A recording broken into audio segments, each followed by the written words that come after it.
5-year capital improvement plans items. That's when we're going to need the quorum up here.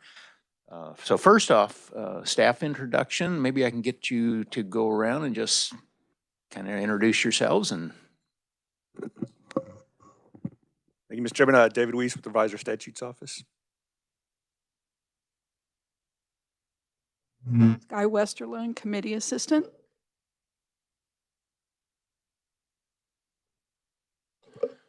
Carter Montgomery, IT. Stephen Wu, Legislative Research. Kyle Anderson, Legislative Research. Brianna Horton, Legislative Research. all right. Welcome to the committee and appreciate you guys being here. First off, I think we are, well, just for the committee members, you've got your vouchers and stuff been passed out. We'll go ahead and collect them sometime around lunch or so, but just anytime you get a chance to take a look through it. You've got a lot of information that was passed out to you, and we'll go through it one by one as we call the people up. But I'm going to start out with leases and land sales. We've got a Paul Fernkoff. Did I pronounce it right? Okay. Yes, you did. Thank you. I'm Paul Fernkoff, the lease administrator for the Department of Administration, Office of Facilities and Property Management. My presentation is the proposed lease for the Kansas Bureau of Investigation office in Wichita, Kansas. They currently sublet an office from the Kansas Highway Patrol in the Wichita area, where they have been located since 2016. But that space was not ideal and will soon no longer be available. In March of 2025, the KBI and the Department of Administration released an RFP to search for suitable space for their operations. The following terms were negotiated from the landlord's response to the RFP. The new KBI lease will be for 22,174 square feet of office space at a rate of $15.78 per square foot for a term of 15 years. They will also receive 9,960 square feet of storage space at no cost. The KBI is paying a lump sum of $850,000 towards tenant improvements to the space to keep this rate low. The improvements include converting a basement area into a parking garage for KBI vehicles. The proposed lease rate is within the average rate of state leased properties within Sedgwick County for similar office space. The new building will include secure parking for the KBI vehicles, close proximity to the highway and an airport, and access to building amenities for staff. A generator at the facility also allows for KBI IT disaster recovery to shift to this location. This facility will serve as a more convenient laboratory drop-off location. Their previous office location also did not have adequate space with staff working out of the employee break room. But the new location will provide space for staff as well as square footage for interview and conference rooms. This facility is part of a campus of buildings with shared utilities and cannot be individually metered to provide the data for an Energy Star rating. The Department of Administration is supportive of this lease. I'm available to answer your questions, as are representatives from the Kansas Bureau of Investigation. All right. Thank you, sir. Committee questions? Not seeing any. Go ahead. I'm just looking on the individual information about this. So utilities are all included. And Yes. Yes. Is there any information overall about the campus of buildings with regard to energy use? The way the Energy Star that we use functions, it essentially says that they don't have the ability to calculate properly what it is a newer building, so I would presume it's in good shape, and considering they're not overcharging us for utilities, the presumption is that it is good energy consumption. I understand that they're not charging you individually for utilities, but the base rate is twice what it had been. So a significant increase per square foot. And if I had high utilities, I would also like to hide them in an overall lease rather than looking at them individually. So we can talk about this more as the committee, if there's any way we can help with an opportunity to get some information about a building if the Energy Star information is not available. Like, you know, what were the building codes that were used? Things We like that. certainly reach out to the landlord and see if there's more information about the utilities they can provide to us that we can then provide to you. Thank you. You're welcome. Further questions? Welcome, Mr. Osley. Couple of questions I've got here. This pertains, and it says it strictly to the Wichita facilities. Yes. Why are they wanting to get out of the Highway Patrol building? And then I'm not seeing an address of the building where they're going to. On the second page, under proposed lease, column C, it's 8300 Thorn Drive in Wichita. And they're moving out because there's not enough space currently. Like I said in the presentation, they have staff working out of their break room, and also KHP is wanting that space anyways. So it will be utilized once KBI. That's what I was looking for, is KHP looking to expand? Yes, they'll be the rest of the space will be used. Do you know approximately cross streets where's 8300 Thorn? I'm not certain. Is there someone else out there that does? I'm just curious where we're looking at here. Sure, you could be Yeah, if you would. So, okay. Because I'm just trying to figure out, is it somewhere close to where they're currently at, just another facility out there? Because there's other buildings out in that area where the current Highway Patrol / KBI is located. So, okay. Go ahead, Senator Francisco. Shouldn't have looked at that second page with the address on it. So you talk about office space, storage, square foot, and then the total square foot is not the combination of the two of them. Yep, you're right. That's a mistake. It should be the 32,000. I appreciate that because we just want to be sure that that storage space is officially in the lease so Yes, that it would is. be continued, even though there's no charge. Thank you. Good catch. Okay. Yeah, go ahead. State your name, please. I'm Paul Weisker, I'm the Chief Fiscal Officer for the KBI. With regard to the location, it's about a 3-minute drive from our current Keachai location, so it is not very far. So it's out in that general area? Yep, it's out in that general area. On the Energy Star, I might be able to address some of that. So the building is basically, it's a campus-style facility, so there are 2 buildings next to each other with a breezeway or walkway. They have 1 meter set up to the building. So they're not really able to delineate because it feeds both buildings of specifically the 8300 Thorn. 8200 Thorn is connected to it. With regard to the lease for where we are currently, KHB built that building in, I think, 2015. So that $7.50 really just basically takes care of routine sort of maintenance and really minimal. They're not trying to make a profit or anything like that. So while it did increase to that 1578, we feel like that's well within the average for that market, and it's locked in for that 15-year period. So there are no escalators within that 15-year period. So what we pay today is the same thing we'll be paying in 15 years. So back to the question of the Energy Star. So these are 2 buildings that were built at the same time, probably with very similar either window treatments or skin or roof or whatever. So is it not possible for the landlord to provide overall energy for the 2 buildings? Yeah, I think he could probably provide that. Yep. I've got another question while I've got you there. And the only reason I'm questioning is better understand, but the current location where you're at in with the Highway Patrol, that is state-owned property. Is that a correct statement? That is correct. Yeah. Where it's going to is going to be leased, privately owned leased property. So it's an additional expense to the state, so to speak. That is correct. Okay. And then through the past years or so, we've always talked, is there a benefit to have the KBI and KHP kind of co-located just from, similar functions, similar security issues, that kind of stuff? And this will separate that. Is there any issues you can see coming up here? No, I mean, there's no concern from us. Like I said, it's only about a 3 to 5 minute drive from where we are currently, so it is not that far. It's also about a 5-minute drive from Jabara Airport, which they'll have a presence on. So I mean, we're in the same vicinity. So I mean, from our perspective, that's not an issue. Okay. All right. I've got no further questions. Not seeing any from anyone else. I appreciate your update.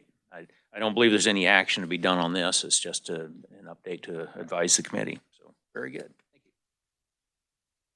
Next up, looks like a change order. Barbara Schilling, Deputy Director, Office of Facilities and Property Management. Welcome.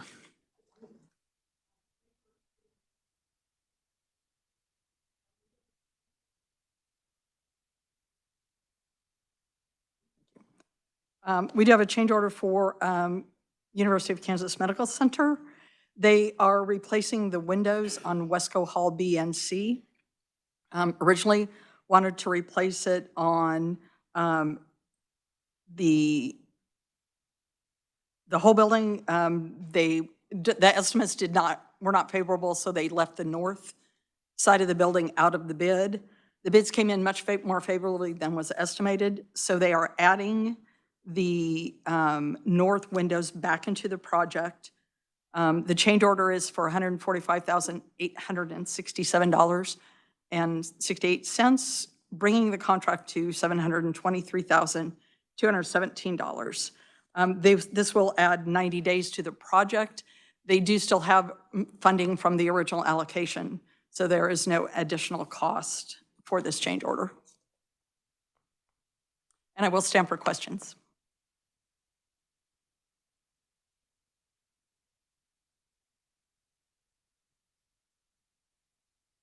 We're looking through our paperwork here. I'm just, you referenced the 123,000. I'm trying to see where it references that. 145,000. That I see. Okay. And it's the 723 is the new total. Gotcha. Okay.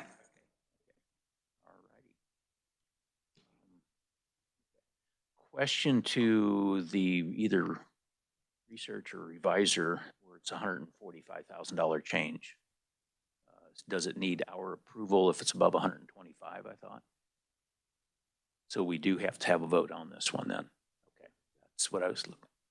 You're shaking your head no. The way I believe the statute reads is we are to apprise you of the change order. I don't believe you have to take any action. I would like some legal advice on that because I thought anything over 125 we had to approve.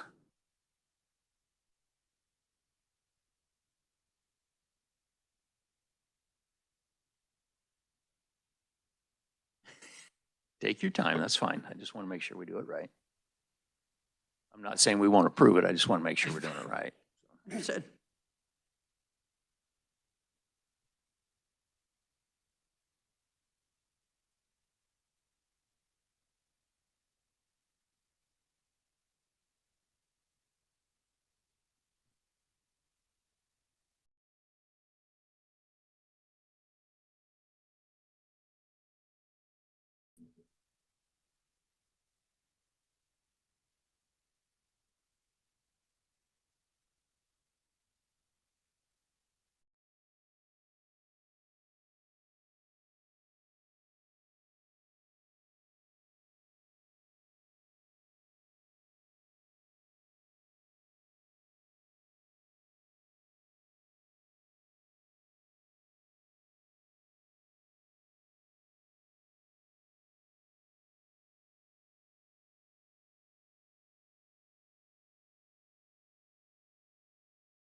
The update from legal team was we're good to go and do not need a formal approval, but I just wanted to hear that. So I appreciate your testimony. Do you have a question from Senator Francisco? Actually, it's more of a comment. I did pull up the map of the Mid-Center campus to remind myself where Wesco Hall was. And in fact, I believe it's important to have those windows on the north covered because they probably have the most wind exposure of any side of that building. Any further questions? There you go. All right. Look, we're going to move ahead to the agency 5-year capital improvement plan and let the records show that we do have a quorum present. So we are good to go. I was told 5 earlier. So it's changed from 5 to 6. We do not have a quorum present then.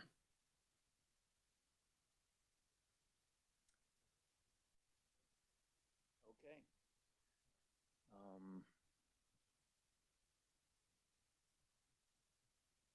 I tell you what we could do, if you would, if everybody's okay with this, we can go ahead and hear the testimonies. We cannot make a decision without a quorum present. So that way we at least keep the committee moving forward. Everybody good with that? Okay, then we'll do that. We're just not going to make any formal decisions until we get the quorum here. First up is Department of Administration, Frank Burnham. Welcome to the committee, sir. Good morning, Mr. Chairman, members of the committee. I'll be speaking about our 5-year capital improvement plan with the blue cover in front of you. For most of you, you've probably heard our presentation or my presentation and the methodology that goes into how we prepare our plan, but I'll just kind of cover in general what we do. The first part of the booklet there just talks about our buildings, our monumental buildings, our capital complex, define what buildings are included, just the services that we provide. And again, the methodology and how we go about evaluating our buildings and how we're using the rehab and repair monies that are afforded to us each year. So on page 3, you'll see what's called our yearly condition report. We evaluate each building independently in 3 different sections: our exterior components, the interior finishes, and then the engineering systems. We update that information. It's either excellent, good, deficient, or poor, and we do not raise that score until the project has been fully completed. So today I'd like to point out a couple of positives. In the bottom right-hand corner, we have 2 100 scores, and those are our most recently completed buildings. Our KDHE lab, which we moved into now about 8 months ago. Just walked it this last week, still looks the same as it did on day 1, and we intend to keep it that way. Also pleased to report the docking building is now complete. We are in the process of moving our tenants in now. We're doing some final little punch list items, some tweaks, little things that need to be done here and there. But we expect to have kind of our ribbon cutting and grand opening on October 30th of this year. Also in there, you'll see specific items that I'll call out in my request for the $5 million. For example, the Landon building under the electrical in the lower engineering section, you'll see where it's noted as deficient. That is a project that we will be applying our state general fund capital improvement rehab and repair money to this year, and that includes replacing the major switchgear that operates the building. This is a major undertaking given the age of the building. It's more of a custom job, and it's about a $1.3 million project from beginning to end. So that's a big chunk out of the $5 million right there. A couple other large projects include our Judicial Center. We'll be replacing 2 major chillers there, both to handle the building and also give us redundancy. It should serve us well for the next 20 plus years. That's another $1.2 million. So while we've made progress in the last few years replacing windows, replacing roofs, we're now starting to attack some major mechanical, electrical, fire alarm, and other major projects to get those buildings, again, where they need to be. Eventually, we'll raise these scores up. We won't ever get to 100, but as long as we're sustaining and maintaining, this is a way to kind of help keep tabs on what we're doing there. We also handle our parking lots, general repairs, things that are both planned and unforeseen. So we have a number of projects that are currently in the work with our engineering crews that will be let and bid this fall for completion in FY25. So again, I'm really here today just again to thank you guys for continuing to fund our rehab and repair request each year of $5 million. I think we've showed where we've greatly used that money. We've been judicious in how we use that money. We've made significant improvements, and I would again always invite members of the committee to come out to our buildings. I'd be happy to take you around, show you the improvements that have been made, and things where we want to continue to make great improvements to our buildings. Last item I wanted to talk about as far as rehab and repair is in regard to docking and moving tenants out. You've heard us present in multiple testimonies of agencies that are moving out of existing office space. One of them is the Division of Budget, who is in Land and Building. Their office space hasn't been touched in 25+ years. So this gives us an opportunity to move them into new space, really go in there, pull the carpet up, get the asbestos out, put in new ductwork, new mechanical systems and fire alarm systems, and then we can turn that space over, and then we can move people in lease space back into our state office buildings.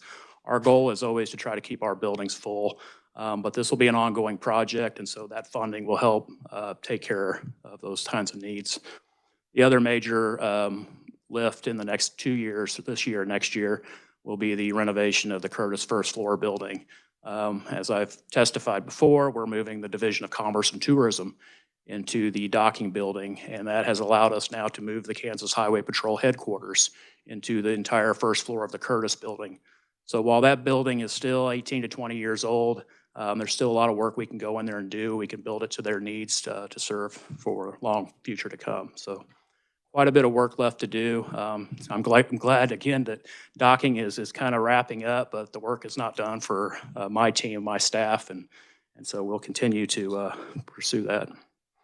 Finally, I wanted to talk a little bit about the print plant. It's not mentioned on here specifically, but we did receive almost $4.5 million in ARPA funds. We're now wrapping up all the major mechanical HVAC vac systems, fire alarm systems, everything will be wrapping up by this winter. But in order to keep that and sustain that, we need to make sure we're doing a good job in maintaining it. So I believe it's on page 9. That's just simply a request for authorization to spend money that they take out of their fee fund and they put it in what's called a depreciation fund, so that we can have maintenance contracts to take care of the equipment, service it, keep it in good working order. So that's really a summary of what's in our plan. Again, we're not asking for any new projects. We're just asking for continuing to adequately fund our request. And again, the invitation stands open for touring any of our facilities, including the new docking building. I'd be happy to take you through anytime. With that, I'll take any questions. Right, thank you, sir. I do want to just comment on where you were making the comments about ARPA funding, and you've got to do certain maintaining, et cetera, in order to keep that qualification. As the year goes by with, not necessarily today, but when we get into next year, if something comes up where you need that based on we need to meet this guideline for the federal budgets or funding, make sure we know that so that we're not inadvertently standing in the way and causing you to miss out on something there. Okay, appreciate it. Committee, further questions? Senator Mark or Francisco. Thank you. So I appreciate this chart of the building and component.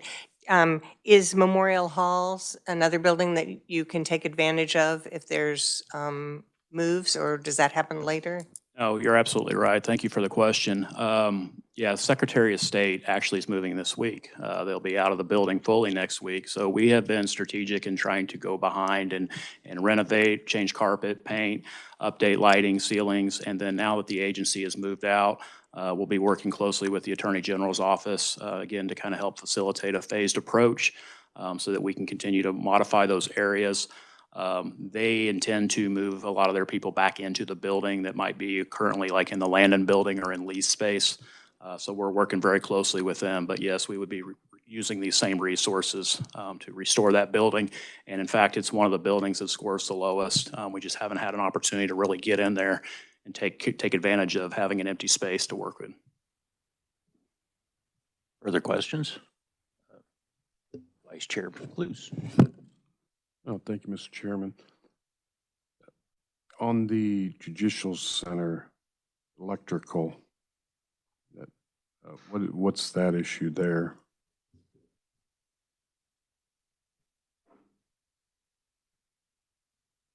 I believe we do have some transformers and switch gears there. We're going through and doing lighting retrofits too, but there's areas like the library that haven't been addressed. So I still consider those to be deficient just based on the age of the building.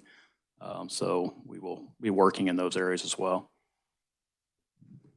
Okay, Mr. Chairman, one follow-up. Yeah, go ahead. And then you were talking about the Curtis building. Were the updates on that first floor kind of comparable to what you just mentioned on Memorial Hall, and will those be done, of course, probably prior before they move in, or what's that look like? Yeah, so we'll be moving Commerce out over the next month and a half. We've got another tenant in there, Vital Statistics, who we're looking for a home for where they can better serve their clients with more of a good parking front end. They deal a lot with customers. And then we will go in there. So the bones of that building, obviously the building's 18 years old. It's still in pretty good condition. But we really need to go in there and understand what the Highway Patrol's needs are, what their spaces are. We need to reconfigure the ductwork, controls, VAV boxes. Also gives us a chance to upgrade the controls. So it will be like a partial gut, but there will be some renovation costs. But we also expect the Highway Patrol will have some skin in the game, so to speak. They will be paying for some of their interior furniture. We're really just handling what the landlord would consider to be our responsibilities. So it'll be a joint venture over the next 18 months roughly. Okay, I appreciate that, because I'm sure their needs could be very unique for, what'll suit them to operate. There's security concerns too, which I won't go into, but we'll be addressing those types of things. Thank you. Further questions? Representative Osley. Thank you. And thank you for being here. You mentioned the ARPA funds for the printing services. And is that secure within a pot of money that you have access to? Or I know the appointments just went out for the special legislative budget committee. And I recall quite a bit of discussion around ARPA funds and interest earned and whatnot. And it seems like there's some eagerness from some legislators to get all that behind us and simplify the budgeting process. I just want to make sure that that is secure for your usage. Yeah, I can tell you it's either spent or it's fully committed. We're again wrapping up the project. We moved quickly. We had this project ready to go when we were awarded the funds. We purchased all the high dollar equipment, knowing the long lead times, and then we executed those contracts. So they've been able to operate out there. They've been very patient with us, working in a building that's basically being completely gutted and changed while they're continuing to produce. But yes, we have spent those funds. Everything has been spent on that. Thank you for that clarification. Thank you, Mr. Chair. Further questions? Senator Francisco. Perhaps a comment. Again, this is helpful to be able to look at the systems and then the individual ratings. I would just be nervous to have deficient ratings for fire alarms, both at the Judicial Center and at Cedar Crest. So it seems like fire alarms is one thing that, as a government, we would want to emphasize. And I can assure you that we do regular testing quarterly with the State Fire Marshal's Office. We are in compliant, but it's not where I want to be from a technology standpoint. We want all of our buildings to be able to communicate, talk to one another, talk to our central dispatch. So we need to continue to stay up on that and replace those devices. Any further? All right. I've got a couple of questions on the Curtis building specifically. And then really as it pertains to the Highway Patrol. First item, you got windows and doors are in poor. And yet I know in talking with the colonel over there, that's one of their concerns as far as safety and bulletproof windows and all this. But is that part of the plan for any remodel to get it ready for them? Again, I do not want to go into real specifics, but we are working with the KHP. We do understand their presence. We understand their first floor presence. We're going to be working with them to make sure that we take security and protection into consideration, working with our architect. The reason that receives a poor rating is, unfortunately, some of those window walls are called curtain wall systems. They're just continuous from the ground up. They were installed as part of the original building and they're no longer serviceable. And so you get a good driving wind out of the west, you just can't help but get water infiltration. So we've done just about everything short of removing the entire wall, which would be nearly impossible to do with a fully occupied building. But we do try to stay on top of it, keep it caulked and do what we can to maintain it. It's just the age in that, unfortunately, that system. So I can assure you I did not use that system on docking building. Do you know off the top of your head about when that building was built or completed? I want to say it's going on 20 years now. This is my 26th year, and I remember them tearing down the old warehouse and building it and watching it for 3 years. So it's probably at least 20 years old. And then would you have the answer as far as once we get like KHP moved, they're currently in the Jayhawk Tower, I believe. They're in about 3 different locations, which is why this is a great opportunity to repurpose that space and put them all in one. You know when their leases end in those locations? Yeah, I do believe their leases in Jayhawk do run through early 2028, but that is something that we're in conversation with them and with the Secretary of Administration. And if we can turn the space over, we would probably be looking at what opportunities do we have to end that lease and get them into more appropriate space. And that's where I was leading to. Is there like a buyout clause or something where Should be something in that we can work with the landlord. Very good. Senator Francisco, do you have another? I was just going to say that I started 21 years ago and the Curtis building was just new. Okay, so, and do let the records reflect, I see 9 members on here. That's why I thought 5 was a quorum, but we now have 6 present.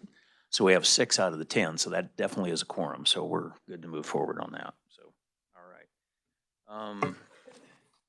Committee, since we do have a quorum here, would someone like to make a motion for the leases and land sales?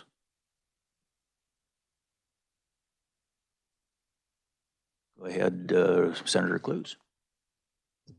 I'm sorry. My bad.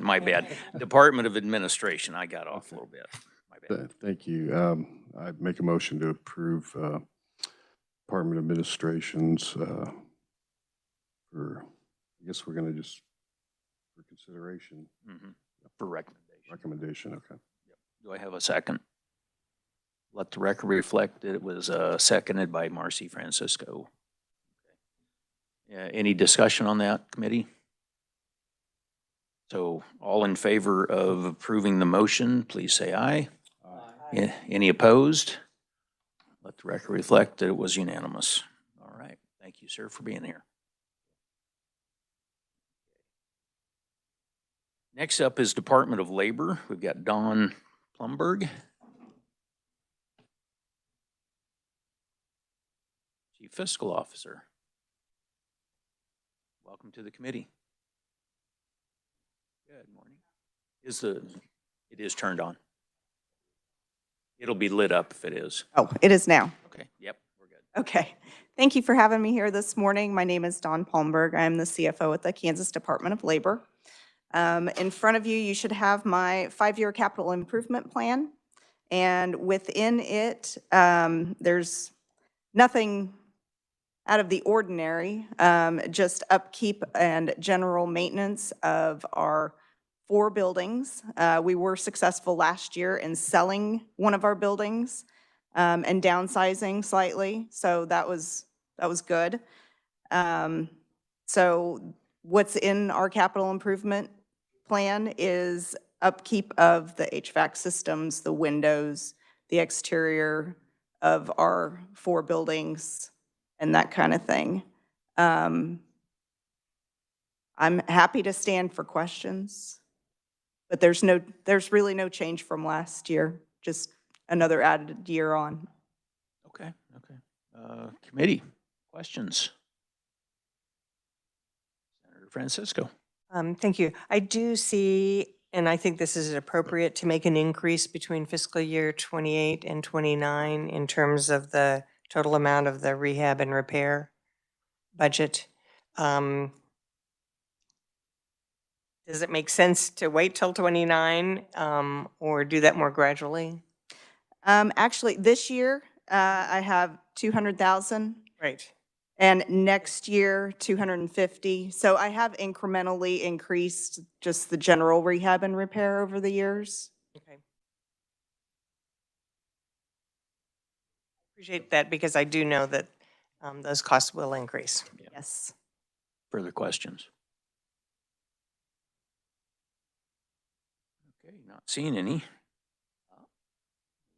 Senator Francisco. Thank you. It might be good if you know to share with the committee what savings there are in this plan because you were able to eliminate one building. So the one building, we knew that we were going to be selling that building for a few years, so we quit doing any kind of maintenance, rehab, and repair on it. The utilities were averaging about $30,000 a year. We owned the building, so outside of that and just minor, door repairs or whatever that would be, that's our savings. With that, so that was our mail facility. And since we have implemented a new UI system, all of our printing and most of our mailing is now over at Central Mail and the state printer. So I haven't really, because we just implemented that system in November, I haven't really had a chance to really see what, if any, cost savings there are. But I will tell you that we went from 5 staff to run our mail down to 2. So there is savings there as well. Very good, and thank you, and that makes sense. And so that might have also helped a little bit, the repair budget cover the remaining buildings in these last few years. Thank you. Absolutely. Further questions? Not seeing any. Do I have a recommendation? Senator Clues. Thank you, Mr. Chairman. Motion to approve Department of Labor's 5-year plan for recommendation. Do I have a second? Let the record show that it is seconded by Senator Schmidt. Discussion? Committee, all in favor of the motion, please say aye. Aye. Any opposed? Let the record reflect it was unanimous. Thank you for your testimony. Next up, we've got Department of Commerce. Mike Bean. Welcome to the committee, sir. Thank you and good morning. You have, again, my name is Mike Bean with the Department of Commerce. Senator Francisco brought up a good point earlier about should you increase, and I think as we've gone through our most recent capital improvements, we've seen a lot of fluctuation in bid prices due to cost of materials and et cetera. For example, we're going through a window and door facade replacement at our facility at 1430 Topeka Boulevard right now. And that cost actually came in under our projected budget. So we've gone through a series of our projections for the fiscal years. I think most importantly in FY26, same facility at 1430 Topeka Boulevard, looking at a boiler and HVAC replacement. That building was built in 1981. We've had a good run with that boiler, and we put some Band-Aids on it over the past couple years, and we feel pretty firm with that $250,000 rate for those improvements to replacing the boiler and improving our efficiencies with our HVAC system. As we go through the additional fiscal years, the majority of those, with the exception of dropping to FY31, majority of those are common maintenance to the 3 facilities that we as a state own. The one I've mentioned here in Topeka, and we also have a location in Hayes and Garden City. Those are general maintenance procedures. And then in FY31, the plan is to replace the 2 elevator systems and bring them up to current operating mode. And as you can assume, we're holding our breath with those, projecting out, clear out to FY31, that we're assuming we'll have to come back as we get closer to that date and really hone in on that proposed bid. With that, I'll stand for questions. Questions, committee? First one that jumped out at me is as far as the elevator improvement project. I know you got it slated way out there, but what's going on? Is there any unsafe conditions, or you just need better? There's currently no safety issues. They're both functional and operational. The big thing would be You know, like I said, that building dates back to 1981. We're anticipating that, you know, we'll need to update those. They're currently operating on a hydraulic system. We would have to change that for safety and fire codes, bring it up to code also during that time. Further questions?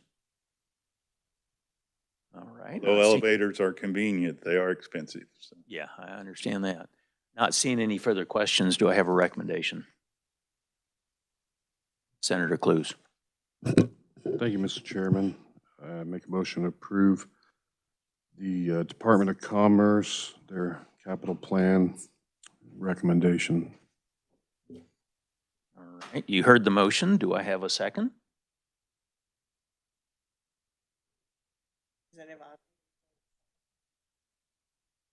I show a second from Representative Osley. Almost called you Senator. I won't do that. All right. Committee, you heard the motion and the second. All in favor, please say aye. Any opposed? It is unanimous then.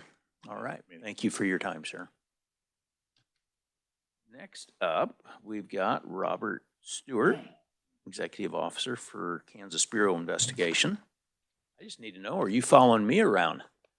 We ran into each other, what, Friday, I think, in Wichita. So welcome to the committee, sir. Now I'm on. Good morning, Chairman, members of the committee. Thank you for having me. My name is Bob Stewart. I'm the Executive Officer for the KBI. You have in front of you our 5-year capital improvement plan. It has a, much like the 2 previous conferees, not much on it. $300,000 request for general repair and upkeep, which is kind of in line with what we normally do. I know that's not particularly what you want to hear me brief about today. You want to hear me brief about 2 other projects. They are not on the list because as the way the financing works, they are the bonding process, that debt service is owned by the Department of Administration, so technically it doesn't fall on our list. And those are the Pittsburgh project and our recently approved last session headquarters project. First talk about the Pittsburgh project, which we're calling the Pittsburgh Regional Crime Center. As you know and have been briefed on previously, that is going to be a regional facility that includes both the KBI, the Pittsburgh State Police Department, the Pittsburgh State University academics, their forensic, some of their forensic and law enforcement training. Our laboratory is going to have a presence there, a bigger presence there. Recently, the Kansas Law Enforcement Training Center has come on board, and they're going to have a regular daily presence there with part of their training capabilities. The Crawford County Sheriff is going to have space there, the Attorney General, the Kansas Highway Patrol, and a couple of our federal partners, the United States Marshal and the FBI will have not daily presence there, but they're going to use that space as hoteling space when they have operations in the region that they're working from a federal perspective. So we have a large number of partners that are going to take place, are going to be part of this facility that's on campus at Pittsburgh State University. I can tell you that currently the project is on time and on budget. It is scheduled for groundbreaking next Friday, and we are scheduled preliminarily to gain occupancy in the early spring of 2027. So we are pleased that is going well. We're working with our partners, both PGA Architects as the architect and engineers in the project, and our construction manager at risk is McCown Gordon. At the end of the day, we are now planned on a 53,000 square foot building. And as you know, it's been bonded from us at a $40 million rate. So we think we're well in line to get things done.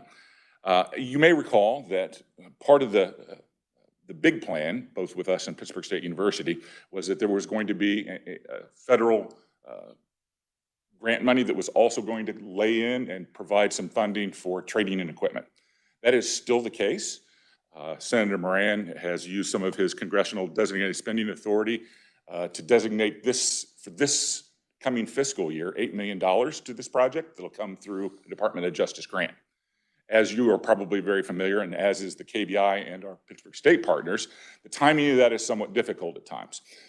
So that $8 million has not been put in a state bank account yet, but it has been designated by Senator Moran and by the appropriate Senate subcommittees at the federal level. Because we sort of had the experience that occasionally the timing of those grants and the timing of that funding was not in our hands, we have certainly planned ahead of time that the building is going to be built on time and on budget, as I mentioned, That $8 million, when it does infuse, will come in for equipment and for some of the training programs that both we and our partners have in mind. So while I can't say that we've got the money yet, certainly Senator Moran has promised it. It is in the budget, and we do expect it through the Department of Justice at some point in the future as we planned our way through. You will also note, as we're coming up upon this session, you will see a KBI enhancement request for the operating fund for the Pittsburgh Regional Crime Center. That's going to be this year $885,545 enhancement request so that we can maintain that and properly provide janitorial service, et cetera, to that 53,000 square foot building. The second project that I know you want to brief on is what you approved last session, which is the KBI headquarters, which you approved an $80 million bond for the building to be built in downtown Topeka. We have been diligently working internally and with our partners at the Department of Administration. Unfortunately, they left. I was going to give them kudos for how much of their time they've spent working with us to try and understand both the strictures of what you've offered us, how that works, and how our needs fit into that sort of into the plan. As you can understand, we have certain security concerns, we have parking concerns, we have IT concerns, which may make us different than a standard building. As we work our way through our critical needs, we both are relying upon needs assessments that we have had done in the past, but also reevaluating where those sit and how they would be properly scoped when we think about putting out a bid. As I said, we've been working with the Department of Administration to do this. We have realized on relatively short order that we need some more technical help in this regard. So we are going to utilize an existing Department of Administration contract to bring in a subject matter expert firm to help us determine, hey, here's what the KBI needs, here's what might fit inside the downtown Topeka area. We are intending to make some preliminary determinations after that consultation period to bring back to this committee for your advice and consent. And then our intent, obviously, and again, pursuant to the statutory authority, is to go to the State Finance Council for final approval. That's where those two projects currently stand, and I stand for questions. Thank you for that. Questions from the committee?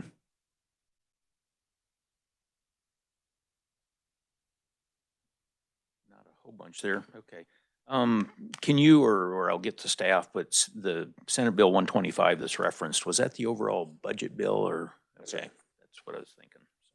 So, very good. Well, Senator Francisco. So the only comment I would make is the rehabilitation and repair projects show the same amount for this year through 2031. So please take a look. If you are getting a new building for the headquarters, that should help with any increase in inflation. It certainly will, as opposed to the money we're having to spend on our current headquarters. And I know you've toured it and seen our issues there, so. Thank you. So because of that, it may not be necessary to increase that over time if, one, you have a new building, and if, two, some of those expenses we hope will go down. You're tracking what we're thinking as well. If you already told us, this is, please forgive me on it, but on the new headquarters, do you have approximate year that's going to be completed, do you think, or what are you expecting? We don't have a timeline yet. Certainly the way we're trying to do site identification now, and as I said, we're hoping to get it both to your review and to the Finance Council's approval this session. So as that process happens, it'll still be a couple years out before we would be able to move in. I was just leading into what the senator mentioned about the 300,000. Eventually that should go away. We just don't know the timeline. For that particular, for the headquarters facility part, yes. We still have Great Bend and some other facilities that we still have maintenance. Senator Francisco. Were you asking about the timeline on Pittsburgh? No. No, the KBI. So, okay. Senator Clues. Oh, thank you, Mr. Chairman. Just comment on the Pittsburgh plan, that collaborated effort's really good to see. that, everyone coming together for the work there. And do you anticipate any furnishings? And I mean, I toured the building here the other day downtown. Anything transferring over to the new building or? There will certainly be some things, as you are aware, Senator, and as others who've toured the building, we have tried to do some things to make some modern adjustments over the past few years with your grace and checkbook. Some of that may transfer over. Certainly our IT systems are going to transfer over to a great degree, but some of the FFE will, but some won't. Some of it clearly is Eisenhower administration level desks and furniture that are mismatched and breaking, and certainly we're going to need new. What about your little friends upstairs in the attic that are hanging? No, we are not bringing the bats over, sir. We're going to leave them in the building. Okay. What happens to the old building? Is that owned property or is that leased? It is owned by the KBI, owned by you. We have some general idea that there's been at least a couple questions from outside developers and from the city that it might be valuable. So there are some options that may be open as other developers are trying to explore and think about what that facility might be used for. So certainly it is in the plan to get best value out of it by selling it if somebody's interested in it. Okay. And I've been in the big building, but on that same parking lot, there's a smaller one, I think to the east. Is that part of your Yes, it campus is. then? We own that as well. And of course, it is a slightly more modern building, not having been built in the 20s. And it is a corner front there at 17th and Topeka, so it might have a higher value. Certainly that is also part of potentially our long-term plans, but potentially for sale as well. Okay. Further questions? Representative Osley. Not a question, just a comment, but thank you, Mr. Chair. But I think that adds to the point of the maintenance of the 5-year capital plan. You can't just let the building go to pots and let the bats take over just yet. You've got to keep the value up as high as you can. So the bats are disagreeing, but yes, sir. They were never good tenants.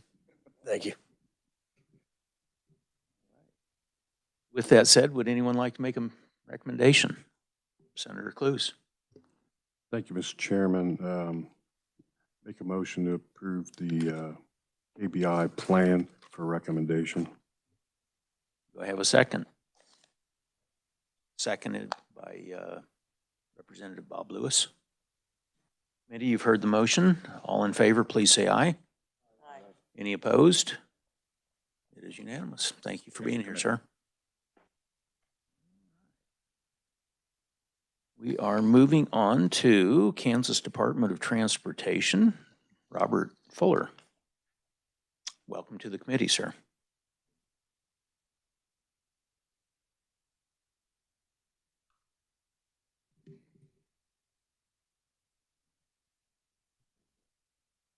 Good morning, Chair, Committee. I'm Robert Fuller, Chief Bureau Maintenance, Kansas Department of Transportation, here to present the Capital Improvement Program for Kansas Department of Transportation.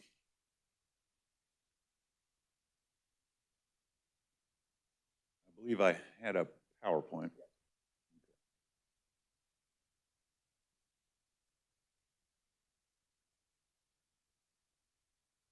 I hope I have.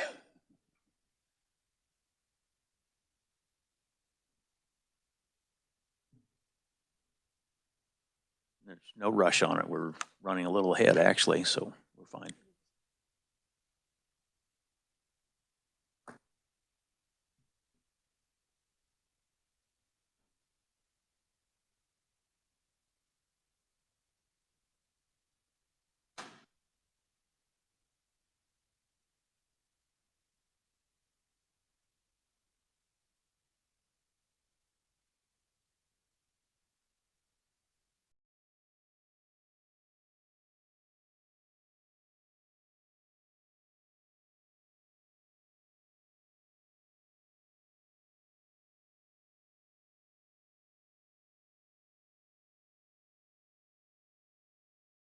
Shall I?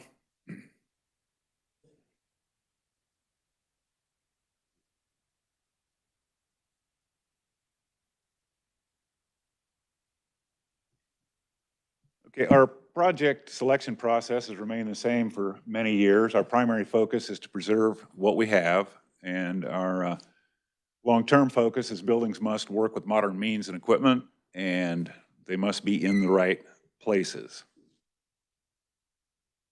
Pursuant to that, our priority one, our request is for rehab and repair, FY27, $5.6 million. You can see some building statistics there. We've got 968 buildings in the inventory right now, just over 3 million square feet. 204 of these buildings are inhabitable, meaning they have HVAC, plumbing, restrooms, and the kind of stuff you would need for a people building. The remainder are support buildings, mostly chemical storage, think salt storage, and equipment storage buildings, vehicle wash bays, and et cetera. We also do routine maintenance on 34 safety rest area buildings and 5 motor carrier, excuse me, 5 motor carrier stations. Though I have to admit the KHP does pull a little bit of the freight on the motor carrier since they inhabit them. And just to look at how it shakes out, the building by type, you can see that there's what, 574 of the fleet are storage buildings between salt storage and equipment storage. That's more than half the buildings are storage. And of the inhabited buildings, there's 126 that are sub-area offices and area offices. We built most of those prior to the storage buildings, so the average age of the primary buildings is 49 years. Average age of the support buildings are 30 years, for an overall average of 34 years. Typical expenditures, I'm not going to read you the list, but you get the idea. These are routine maintenance that we do to the buildings, including ADA requests, overhead doors, HVAC. Something breaks, we fix it in the building. It's part of taking care of a building. And that's what that rehab and repair budget is for. Some pictorial examples, just there's a steam boiler we replaced some time ago, and there's often some innovative wiring that we come across that needs to be straightened out and brought up to code. We have a lot of floor drains in our shops, and those things suffer a lot of wear and tear. And then if we do periodic tuck point and sealing of the masonry buildings, we avoid problems like the one you see in that lower corner. These are just some idea of what we're doing with maintenance of buildings.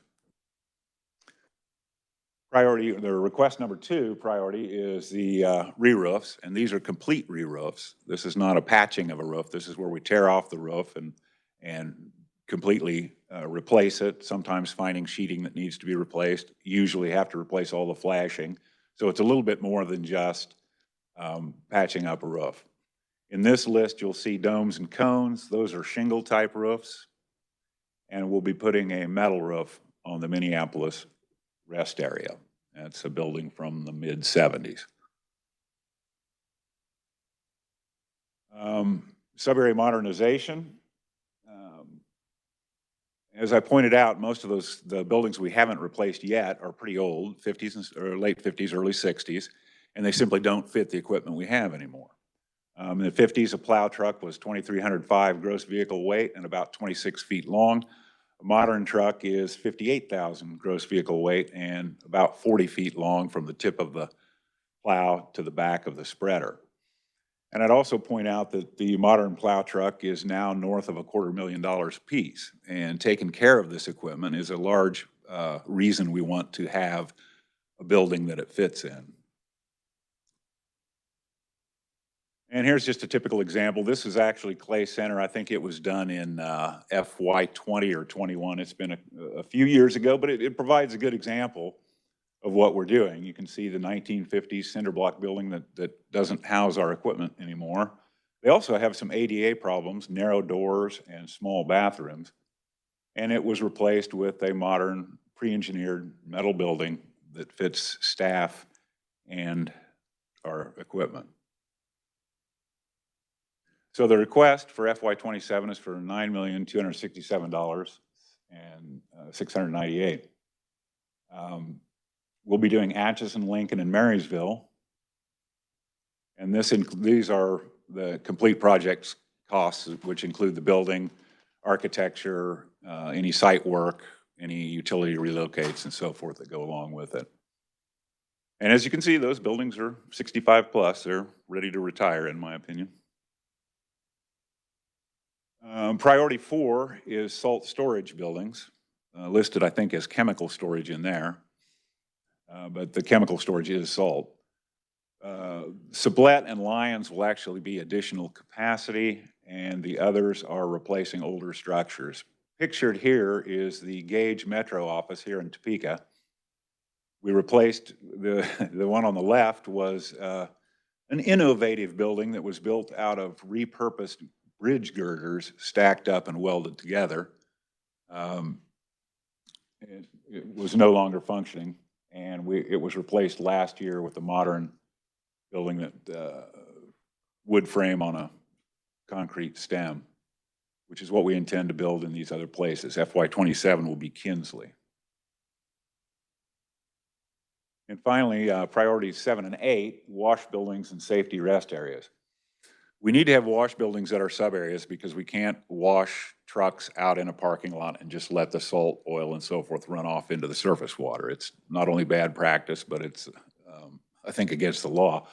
And so we don't do that. And that requires some way of containing the wash water and then carrying that effluent to a treatment plant somewhere. And in most cases, that's fine. We built wash buildings, a lot of them back in the 1990s.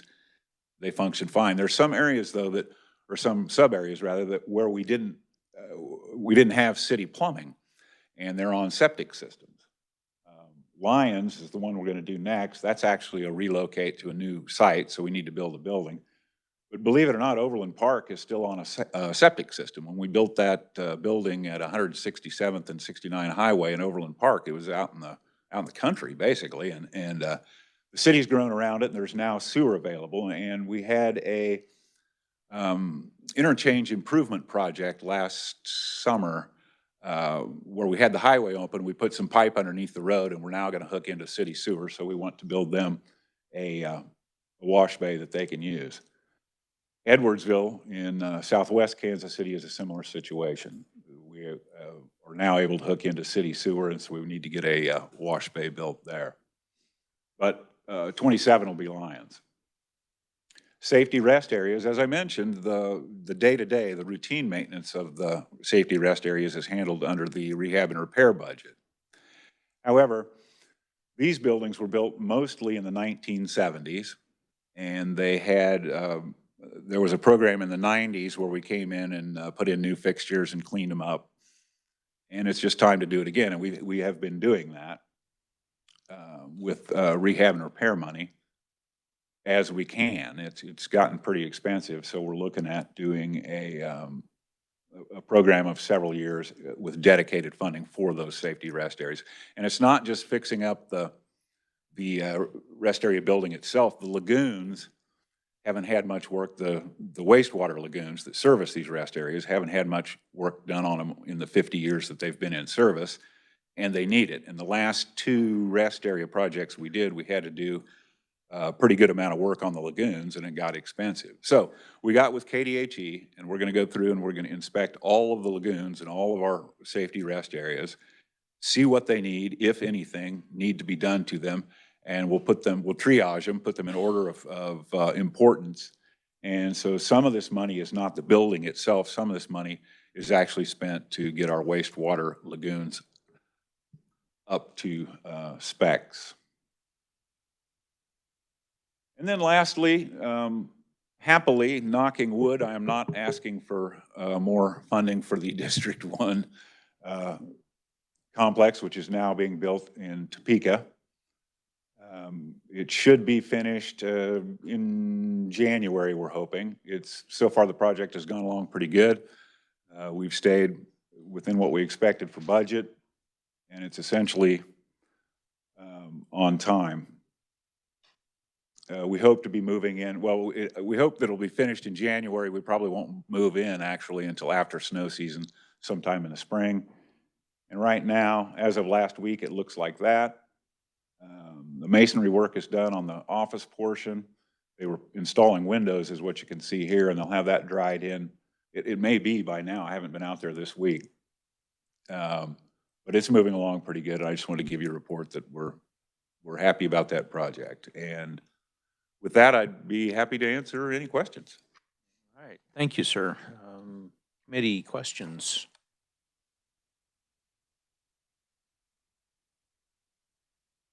Go ahead, Senator Billinger. Thank you, Mr. Chairman. Thanks for being here today. Certainly. Question on these 3 new buildings, how many square feet are we talking? Are they going to be similar to the Clay Center size buildings or? Yes. Seems like $3 million a building. That's pretty expensive. It is, and these are based on estimates we made from the history of building them. That is the estimate. I mean, I hope they come in. I hope the bids come in lower than that. I mean, we don't know till we open the bids. But the buildings are actually Marysville is a little bit bigger. But Marysville is a little bit. So do you have the square footage on any of these? How big's the one in Clay Center? Do you know? Clay Center is, I don't have the exact numbers in front of me, but I can tell you it is about 6,500 square feet of garage and another about 2,000 square feet of office. Those are in round numbers. You anticipate, you said that Marysville will be larger. Yes. Is that going to be larger than that, or is that the large size? And then what about the other 2? What are you thinking there on square foot? The other 2 should be about 5,000 square feet of garage space and about, well, again, about 2,000 square feet of the office space, so about 7,000.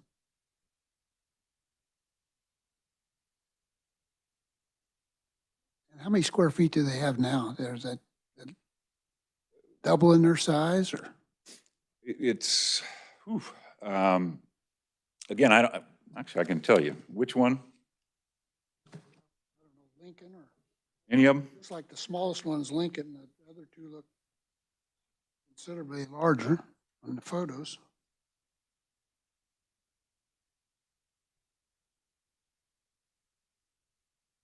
I'm looking through a long list here. Excuse me, Senator.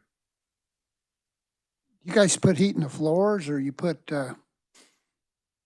tube heaters in the top, or what kind of heat? Tube heater is our standard. However, we have been bidding as an alternate floor heat because we'd like to, if we can get an alternate bid that's reasonable or that we can afford, we would like to try the floor heat. The one thing about the radiant heat that we use now with the tube heaters is that one of the functions of this building is during snow and ice season, you pull a truck in and you can de-ice it. And those radiant heaters really do a great job of melting off the snow. And to your first question, Marysville is currently 3,987. So almost doubling it. Thank you. Further questions, committee? Not seeing any at this time. I've got a couple I wanted to, on your PowerPoint, it was a good one to go through. Interesting that the average age of some of these structures. On there on slide 6, you had a picture of the electric box with just a rat's nest in it. First thing that comes to mind is why? How much of this out there? What kind of safety hazards? But how is this showing up in our buildings? That actual picture, I can assure you, has been, that situation has been taken care of, first of all. Secondly, what's happened is in the old days, we did a lot of this work ourselves. I mean, it was people just doing something to the sub-area. You know, the crew there would do it, and not everybody was, shall we say, qualified to do it. And the other thing that adds into that is those buildings were built, that was taken in a shop area of an area shop where they actually do mechanic work. And in the 1950s, they didn't use nearly as much power as they do now. And we've added sub box after sub box after sub box to keep up with it. And we end up with stuff like that. And again, that's the worst of it. That may not be typical. It might not have been fair of me to show that. Yeah, But it raises eyebrows. but it does bring to your attention that there is stuff we need to take care of out there just because of the years of well, I don't want to call it neglect, but years of do-it-yourself work. And we don't do that anymore. We hire licensed professionals to do these kind of jobs, and it's paid for through the rehab and repair. That's what I wanted to hear. Okay. Slide 7, you covered the Minneapolis rest area and several items on the re-roofs. Are there one or more or some rest stops that have been closed down? I think I'm hearing on I-70 they closed some. We had one closed for a while because of a plumbing problem, but to my knowledge, it's open again. And we do close these when we're working on them because we can't have But nothing traffic. permanent then. No. Do you remember which one it was had the plumbing problems? Was it down around Russell or something? Or? I think it was Grainfield. So yeah, it's out near Waukene. Okay. Now there is, at Russell, we had a full service rest area there for years. And during a drought 10 years ago, we had to pump water into the lagoons to keep them up to make them work while the residents of Russell were under water restrictions. Okay. And that caused a bit of friction, as you might imagine. We ended up closing that rest area down altogether and left the truck parking, which caused some sanitary problems, which I don't want to get into right here, but you can imagine. And so we ended up putting back, we bought these units on a contract that Parks and Wildlife has for those restrooms they have like at the lakes. It's kind of a modern pit toilet, for lack of a better way to say it. They need to be pumped. So we did put those back to solve the sanitary problem we were having. Okay. So that may be what you're thinking of as one that closed. I was in another meeting and I had some comment from the municipalities out in that area, but it sounded like it was closed. But what I'm hearing is, obviously you closed down the sanitary portion for obvious reasons with water, but then you've made a workaround. Yes. Okay. Not an ideal workaround in my mind. Those things are, well, they are what they are, but okay. And then just the next question on it was slide 8. He was talking about modernizations. You've got a picture of a 50s plow truck. Are any of that stuff still in use? no, I wish I had one, but there aren't any still in use. I think, I'm not even going to guess what our oldest truck is right now, but we have some that are probably around 20 years old, would be the oldest. All right. And in round figures, please don't quote me on that, but it. All right. Did you have a question, Senator Francisco? Well, you brought up the question of the rest area. And so I was wanting to make sure I understood from your comments that you had closed down the rest area, opened it back up for truck parking, and then is the restroom facility that you have, the pit, just available for that truck parking, or is the assumption that anyone driving would stop? I believe we have it signed as truck parking. If somebody stopped there, I mean, nobody's going to worry about it, but the intent of it is for truck parking only. And that's why we originally didn't put the restrooms back, but found out we needed to. No, that makes a lot of sense. But we may still have the comments from municipalities that it's no longer a rest area. It's a truck parking area, which we want to have on the highways. When they're tired, we'd like them off the road. Thank you. Further questions? Senator Clues. Thank you, Mr. Chairman. I did get to visit the District 1, the current facility here in Topeka the other day, and so much of what you're saying is so necessary. I mean, when you think of 70 some plus years on some of these facilities. And I haven't, like Marcy, been around 21 years of this stuff. But it just seems like straight across the board for the state, we're building so many buildings, doing so many updates. I mean, has KDOT over the years kind of had been replacing buildings? I mean, how many more buildings are out there? You know, I don't see, I see what we have in this plan, but, you know, looking ahead and in that time span, are there a lot of these other buildings like what you have here on page 10 sitting around, built in the 50s all over the state, or? There are. We've been, this sub-area modernization program we've had for like 15 years, and we try to do 4 per year. We've done about 60. There's 111 sub-areas.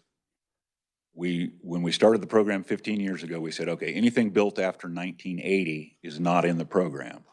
And so that left about 90. In fact, I think it was exactly 90, but let's just say about 90 to do. 15 years at about 4 each, we've gone through 60. So we're, I would say, 2/3 of the way through the sub-areas. And if we stay on track with what we're doing now, by FY 2035, we will have completed all of the sub-areas. And that is most of the buildings that we need to replace. They're the most urgent because they don't fit the equipment. Right, and then, so for the other ones, it's just been primarily the improvements and stuff. Correct. Yeah. Well, I appreciate that. That helps me kind of in a snapshot, since I haven't been here as long as Marcy, to know where you're at. That's a pretty good projection then. So you would say we have about 40 left? Yeah. Yes, sir. Okay. Well, that just kind of helps in the out years of looking at budget-wise and what we're spending. So I appreciate that. Thank you. Further questions? Mr. Lewis, you've been awful quiet over there. Okay. Just to curious, you went through the PowerPoint, you went through some numbers here.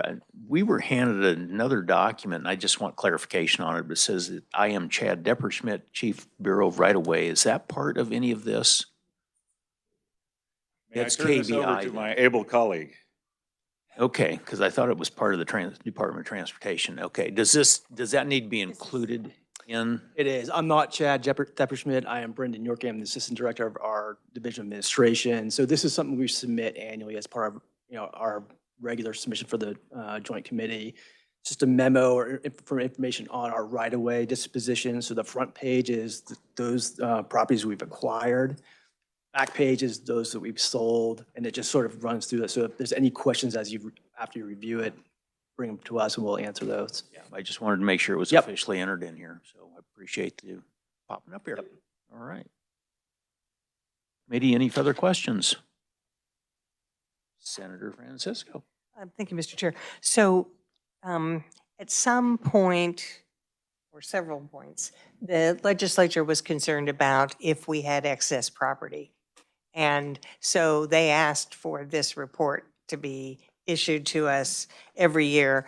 And I think the Department of Transportation has done a good job of looking at what is extra property. The problem becomes you can't really landlock a parcel when you buy, for a road, but they have gone through and tried to make sure if they had no interest in the property and it could be sold, that was done. And so they've just been very good over the years to tell us what happened in the last 3 fiscal years about those parcels.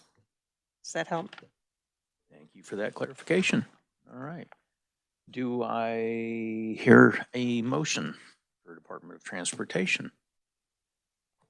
Senator Clues. Might as well do it again. Okay. Motion to approve Kansas Department of Transportation's plan for recommendation. Do I have a second? Let the record show Senator Francisco seconds. Okay. Committee, all in favor? Okay. Committee, all in favor of the motion, please say aye. Aye. Any opposed? The record reflect it was unanimous. All right. Thank you for your testimonies. Appreciate it. Next up, we have got the Judicial Branch. Marissa Bayless. Thank you, Mr. Chair. Good morning. My name is Marisa Bayless. I serve as the special counsel to Chief Justice Lukert. I appreciate the opportunity to appear before you today to discuss our 5-year capital improvement plan. You are receiving my written testimony before you. Included in that is information on the Judicial Branch Learning Center, which is what our capital improvement project focuses on. Several years ago, the Judicial Branch identified the creation of a learning center as a top priority. We envisioned locating the center within the Kansas Judicial Center in Topeka across the street, utilizing a portion of the current law library space on the first floor. Each year, we welcome many visitors, many times school groups on field trips to general tours, many who are visiting the Capitol complex as a whole and come to the Judicial Branch as part of that. We see this as a unique opportunity to engage the public, particularly students, in meaningful experiences that can spark interest in the legal profession, civic leadership, and community service. 2 years ago, this committee appropriated planning funds to support this vision. With those funds, we established a planning committee that reviewed Judicial Branch Learning Center models from other states like Colorado, Michigan, and Wyoming. And we engaged with architects to develop initial designs and renderings. A major part of this early work focused on whether our existing space in the Judicial Center could be repurposed without major renovations like adding a new entrance or something like that. And the studies confirmed that it can. The Planning Committee includes representatives from all 3 branches of government, as well as partners as the Kansas Historical Society, the Kansas State Department of Education, Department of Administration, and others.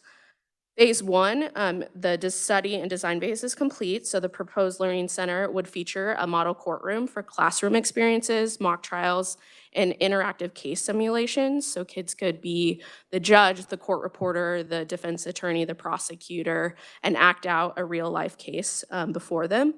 Plans also call for a combination of permanent and rotating exhibits, including both traditional displays and hands-on technology-based learning opportunities. We're now ready to move to phase 2, which is construction.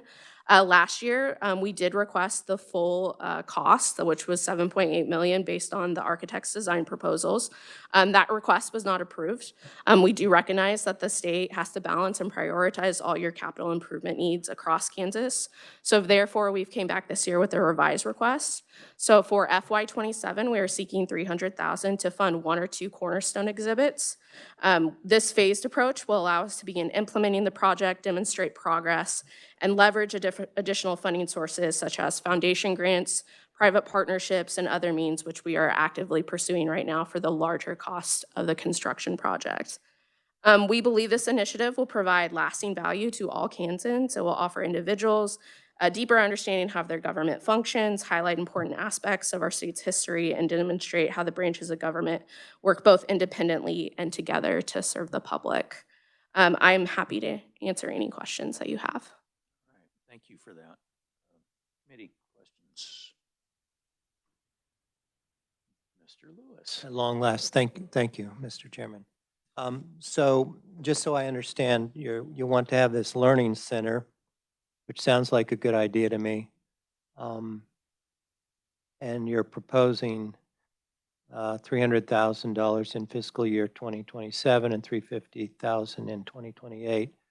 And then you're going to get other funds from other sources, you're hoping, is that? You're hoping. We're actively working on that right now too. Right, so you haven't started any construction yet? Correct. Right? And what would you do with the $300,000, for instance? It wouldn't probably do you any good unless you got the extra funding. Is that right? Well, we do believe having 2 basic exhibits or 2 cornerstone exhibits is what we envision to help either, engage foundations to show them examples of what this could be. We have space right now within the Judicial Center in the law library to kind of, if we only have 1 or 2 exhibits, to kind of build around that for right now. And so it still could be used currently to, engage with visitors and things like that. Right now, our two ideas for a cornerstone exhibit would be an example on the three branches of government, maybe a more traditional display, but showing how they work independently and together. And then the other exhibit that we do envision would be a more interactive one for individuals called You Be the Judge. It's actually based on Wyoming, has a really great interactive example of having a case before an individual and then having them at certain points, like a judge would, making certain decisions on rulings of motions, guilty or not guilty if it was a bench trial, things like that. So while we are working currently for that larger funding, we do still think that even in this in-between time before we get that larger funding, that creating this exhibits would still be of value to the Judicial Center, but as a Capitol complex as a whole.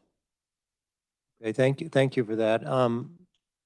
I assume the reason that you have room in your library is because you don't have as many books any longer, is that? So we are increasingly digitizing the law library, of course. We still will always have some physical space dedicated to that law library space, but as you likely know, many times in past years, we had physical visitors to the law library space, and that has just decreased as time has gone on and as we've moved everything online. So since most people can access that online, that space, we really want it to be a useful space. It's a great place on the first floor to really have kind of a tour group go there first before they go to anything else. And so that's why that space is being considered. Thank you. Further questions? Senator Clues. Thank you, Mr. Chairman. And excuse my ignorance on this, but the construction for the original amount, the 7.8, so would that be within the current facility, or is that somewhere else, or what am I It would be within the current facility. So when you enter the Judicial Center and you go right on the first floor, that is where the law library is. So it's just stacks right now with some reference desk. It's a very large space with a lot of library books still, but we will. That is the space that we are considering. So we wouldn't have to add on into anything to the Judicial Center. It would be all within the building right now. And that would be 7.8. That was the initial, proposal by the architects that we engaged with.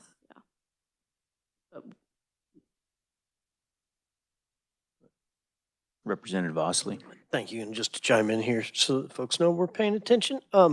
Didn't we also approve some bookshelves to consolidate space in the library? So it was like 2 years ago? Yes, we did do that. We also got some donated actually by Washburn too to help kind of do that. So those are, there's a proper word for compact shelving that is now, we still have some of those books.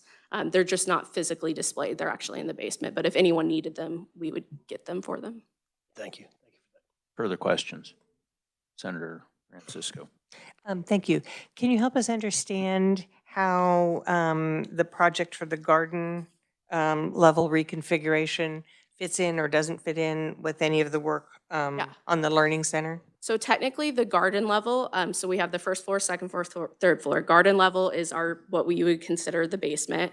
So we've done a lot of renovations in there. We've moved some offices that were on the first floor, including Judicial Council, into the garden level. So a lot of changes there to make that a better office environment. It's improving some of the flooring, improving some of the ceiling work down there. We also house most of our IT down there, and so we've received from the legislature some more FTEs specifically for FTE. So a lot of that work was remodeling that downstairs to make it more of an true office space. So this is the first year that you've requested the funding for that garden level center, or was that also? So that, we are not requesting garden level right now. We received that last year. So this is just saying, but this is just saying in this current year? Yes, that was your just in second this current year. part of that. And then the other question, you continue with $350,000 a year for this Judicial Branch Learning Center that talks about updating the exhibits. But how does that happen before you get more of the configuration? Great question. So I think we wanted to be, show that that's how we would envision that funding. I would say that could potentially be modified based on where we're at with construction. So we wouldn't ask for additional funding if we didn't need the update for it. So if between this year, if we're able to get that construction funding, we may not need necessarily the updates for, exhibits if we're still working on that. So I just think we wanted to put that in there because we do envision that there would be some funding just to keep in the future exhibits fresh, updated for technology purposes, things like that. Further questions? Senator Clues. Thank you, Mr. Chairman. So you talked a little bit about the potential other funding. As of date then, am I correct in saying you don't have any commitment towards that total project yet? Not yet. So we're pursuing grant funding. We're also looking at foundational funding potentially. We've talked with other states on how they've implemented and what sources of funds. We're just trying to be mindful as the judicial branch of receiving funds or anything like this. If we create our own foundation, if we use a third party to kind of do that, just making sure any ethical considerations are considered, since a lot of the individuals who may be interested in donating to this type of project could be like law firms, things like that, who may also be litigants in front of us. So we're just trying to be mindful of that and make sure that those funding, considerations are taken care of. Maybe just one follow-up. And then just out of curiosity, when you look at the architects, the design proposals received, what kind of dollar amount is on that? I mean, do they wait until the project's been approved, or do you have to pay them in advance, or? So any planning or funding has already been paid for from the planning funds that we've had 2 years ago. So we are working right now with HTK. So we're kind of just in this waiting period. We're not paying them anything currently right now. It would only be if we received funding to do the actual construction. Okay, thank you. Further questions? Not seeing any from the body. I've got a couple here. Concerning the Learning Center or the potential remodels or et cetera, can you tell me about the number of tourists or kids that come through that annually? I mean, So we roughly, when we started keeping track a couple years ago, it's roughly 1,000 each year. That can kind of ebb and flow depending on certain events or things like that. Most of them, though, are coming to they're coming to the State House, and then they're coming to the judicial branch. And we wanted to kind of really engage with that. And so that's why we do have Department of Administration on our planning, working with docking specifically too, so that we envision that this is something that is connected. That when you go to the State House, then you're told about the Judicial Branch Learning Center, that you may go to docking, and whatever exhibits or things that we're doing, we're communicating with each other, they're connected, things like that. And so right now, when you come to the Judicial Center, we have our courtrooms and we have a tour guide. So it's not super interactive. We don't really have a whole lot, that's kid interactive, I would say. It's a lot of just verbal, explaining the building, explaining what the courts do, things like that. I'm struggling with it because I want to make sure if we had a large number of tourists going in there, it's one thing, but are we spending the money, no pun, but judiciously? I think the value that can come from increasing the space and making it more engaging will be valuable to the state. I also do think that we envision as the planning committee to not only have a physical space, but to have a corresponding program online, so that if students cannot come to the Judicial Center or can't come to Topeka, that there are still corresponding programs that are connected to that learning module with online. Other states have done that. It's a really cool experience that they do, so you can still do that interaction even if you can't come to Topeka. And you had spoke a lot earlier about how most seem to be using it online as far as the library and everything now. For books, yes. But when I talk about online, like even the exhibits, transferring some of those modules to an online format so that students or teachers can use some of that for their educational experiences, even if they can't come to do a field trip to Topeka or something like that. All right. I've got no further questions. Body, do we have a recommendation?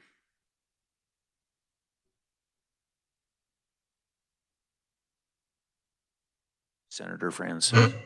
Thank you, Mr. Chair. I appreciate the thoughtfulness over this past year to not be asking for $7 million, but to be proposing an amount that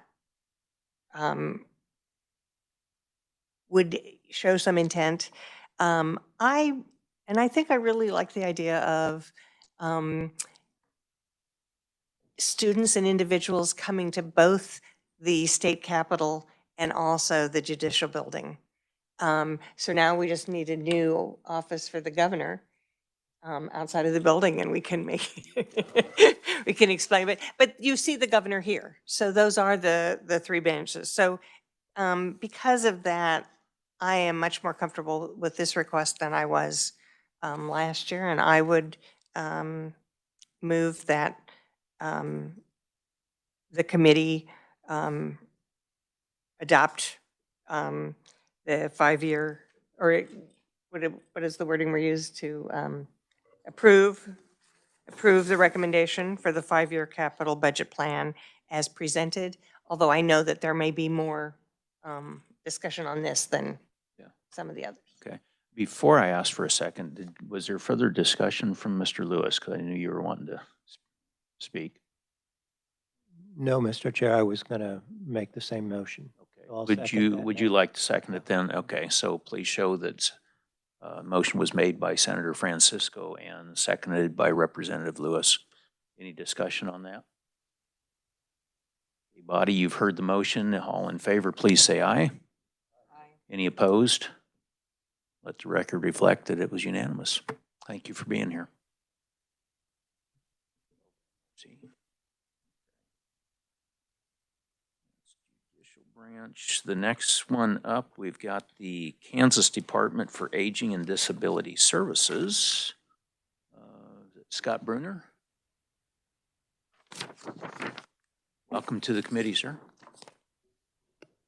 Thank you, Mr. Chairman, members of the committee. My name's Scott Bruner. I'm the Deputy Secretary for the Department for Aging and Disability Services.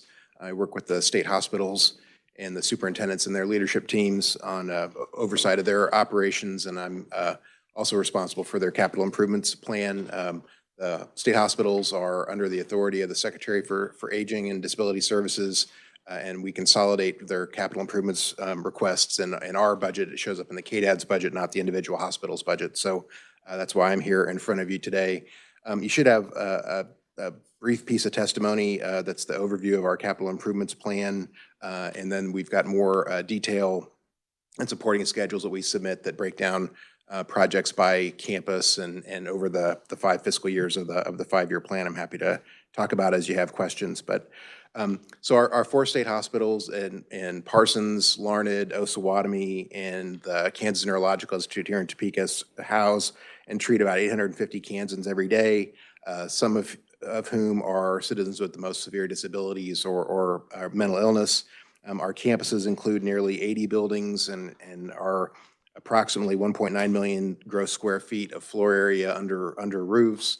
So there's a lot of buildings, a lot of space, a lot of campus territory that we cover.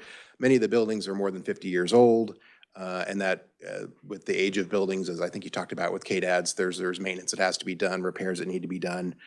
Over the years of use, the buildings deteriorate, we wear out equipment, and we have to replace those kinds of things. So the bulk of our capital improvements plan is what's called rehabilitation and repair, either rehabbing existing systems and buildings or repairing things that are broken. We go through a process every year of asking the campuses what projects they have in mind and stacking those up in priority order so that we can use the money most efficiently over time. But then we also have things that come up that are unexpected. So we use the capital improvements fund to address those emergency and critical items that restacks the list of priorities over time. But it's kind of a rolling project. I did want to talk a little bit about fiscal 25, the fiscal year that we ended, and some of the projects that we completed. In fiscal year 25, KDADS and the hospitals completed several roof replacements at KNI, at Osawatomie State Hospital, and Parsons State Hospital. And we updated water and electrical systems on the Osawatomie campus and the Parsons campus.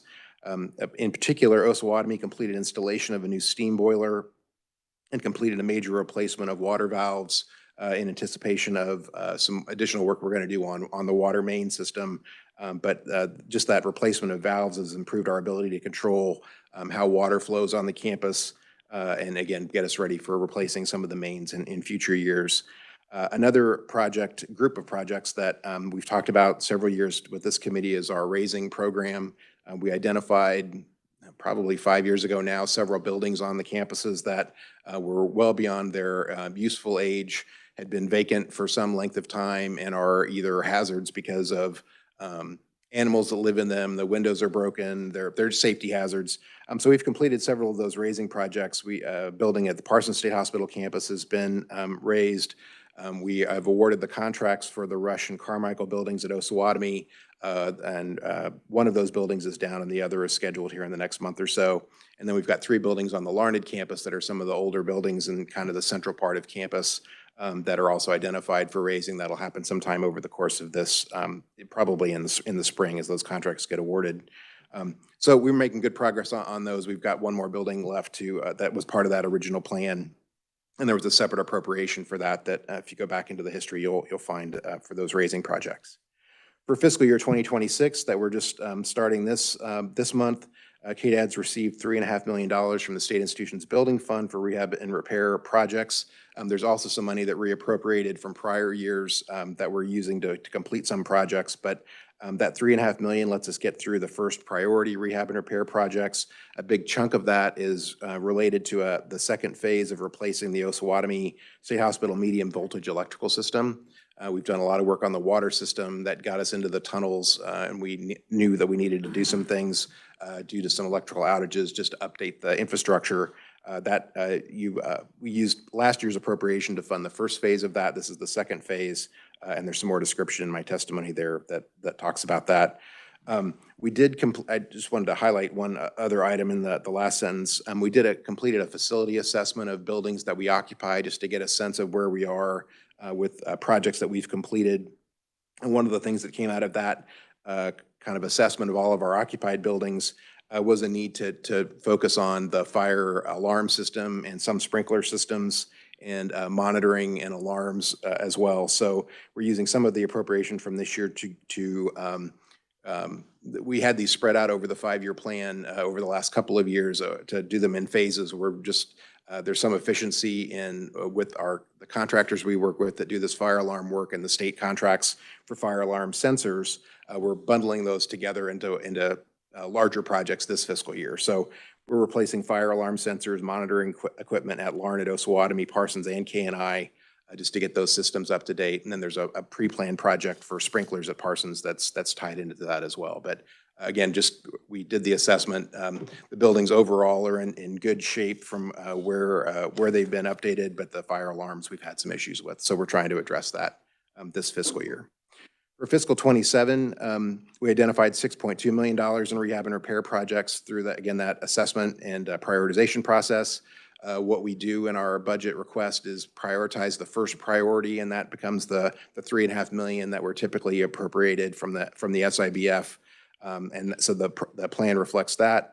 We'll put in our budget enhancement or our budget submission to the governor in September, our second priority projects as an enhancement request that totals about $2.9 million. If we got all of that, all of those funds, we do our priority 1 and priority 2 projects in fiscal 27. But we start with that $3.5 million. There are a few other additional projects that we've identified for 27 that we're going to request as enhancements. Our number 4 priority is a remodel of the Cottonwood Resource Center on the Osawatomie campus for just about $2 million. That's a building that we use for patient activities. It hasn't had a significant remodeling since it was built in 1956. We have done some landscaping work and some window work, but nothing to the interior. So the interior space is pretty much what it was in the mid-50s. We do use that for patient recreation. As we've made other changes on the campus, we try to keep patients in the buildings as much as we can and provide treatment and therapy there, but those buildings get crowded. We've got a lot of patients moving through, so an additional building that we could use for activities, for training classes, exercise space, things like that would help the kind of flow of things on the campus. In particular, we completed a project that remodeled the Biddle building, and we moved our more acute patients to that space. The Biddle building, the remodel is great. We've done a lot of work to improve the environment. It just doesn't have a lot of activity space, which made this remodel of Cottonwood more of a priority, and we've kept it on the list for 2027. The other project at Osawatomie is a remodel of the Special Services building. There's some water damage related to windows and some of the roof that we have replaced, but now we need to do the interior cleanup to take advantage of that space. It's our training building and our IT building, and so having water in a building where there's IT equipment is not the greatest thing to do. And we need the training space again as we add staff and have moved other people around. But the budget estimate for that project is at $926,000. The next priority is a significant remodel to the Adair A building for behavioral health treatment space. The Adair building was our primary treatment facility for the Adair acute care. That's our most acute treatment unit. There's 2 units on that building, A and B. Each of those wings has 15 patient rooms. They're right now rated at double occupancy, so that gives us a total capacity of 60 patients. But often we can't use those rooms at double capacity because of the nature of the patients that we serve or people that don't cooperate well with others. So we never get quite to 60 on that building.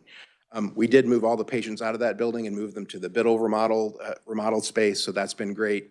It's left these 2 buildings that could provide up to 30 more beds for acute mentally ill patients. We need to go back and do some touch-up work in the building while it's vacant to update the flooring and electrical and some plumbing work, bring some of the finishes up to the standard that we've got in other buildings. And then the other thing would be to make sure all these rooms would be for single patient occupancy. So that helps us use the building most efficient. We've worked on this project a little bit just in kind of planning and design, working with an architectural firm that helps us kind of think through the process of things. And as they went back and looked at the scope of the project, originally we had split this into 2 pieces with a total price tag, I think last year of about $7 million. As they've gone back and looked at what we need to do, we have fewer walls we need to move, less plumbing we need to repair. So we believe we can bring the whole project in for about $3.5 million, touch all the things that we need to touch across the whole building. And if we could staff it, open 30 more beds for acute treatment. So that's in the capital plan for 27. We're going to submit that in the governor's process as well, and see where that lands to add that additional capacity.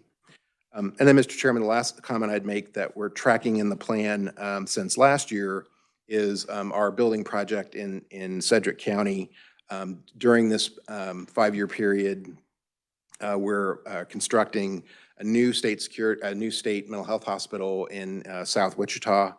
That money was appropriated a little bit outside the capital process. There was some spark money assigned. There was a special focus on adding bed capacity that didn't flow through the traditional capital process. We reflect it now in the capital plan, so you can see it as well, how that's rolling out. We started construction last February. We're going to be complete by October 2026 and open the building in January of 2027. So the funds are shown in the budget as there was about 80, for total project, about $78 million that was appropriated. Last fiscal year, we were budgeted and are spending about $66.5 million of that. For the current fiscal year in 2026, we're going to complete the construction process and all the spending for that. So there's $12.1 million showing up in the budget or in the capital budget for that. That gets a little confusing to track. Most of our capital improvement budget is state institution building fund. That's general. The Sedgwick County project is general fund and Spark. So again, not to make it more confusing, but we thought we should reflect it in the capital plan since it is a significant construction project. Didn't read the last paragraph very much, but I think I hit all the high points of what we're trying to do. The building that we're probably, other than what we're doing, we're building a 104-bed state psychiatric hospital. 52 of the beds would be for competency patients, so criminal defendants who are ordered by a court to have their competency evaluated. That's work that we do at Larned and Osawatomie today. The other half of the building is for acutely mentally ill patients that are involuntarily committed for care and treatment cases. That's what we do at Larned and Osawatomie as well. So by 2027, we'll have additional 104 beds open for that, for those purposes in South Wichita, and be happy to talk more about that project as you have questions. Mr. Chairman, I think that's my testimony. I'm happy to answer questions as you have them. Thank you for that testimony. Committee, you have questions for the presenter? Senator Billinger. Thank you, and good to see you again, Frank. See you. So you have zero on demolition. Are you, all them buildings gone now at Osawatomie? With the windows knocked out and everything, or have they all been raised? We've got one left to go, and it's the contractor is there completing they're side by side. We've completed Rush. Carmichael's the next to go, but it'll be done before the end of this.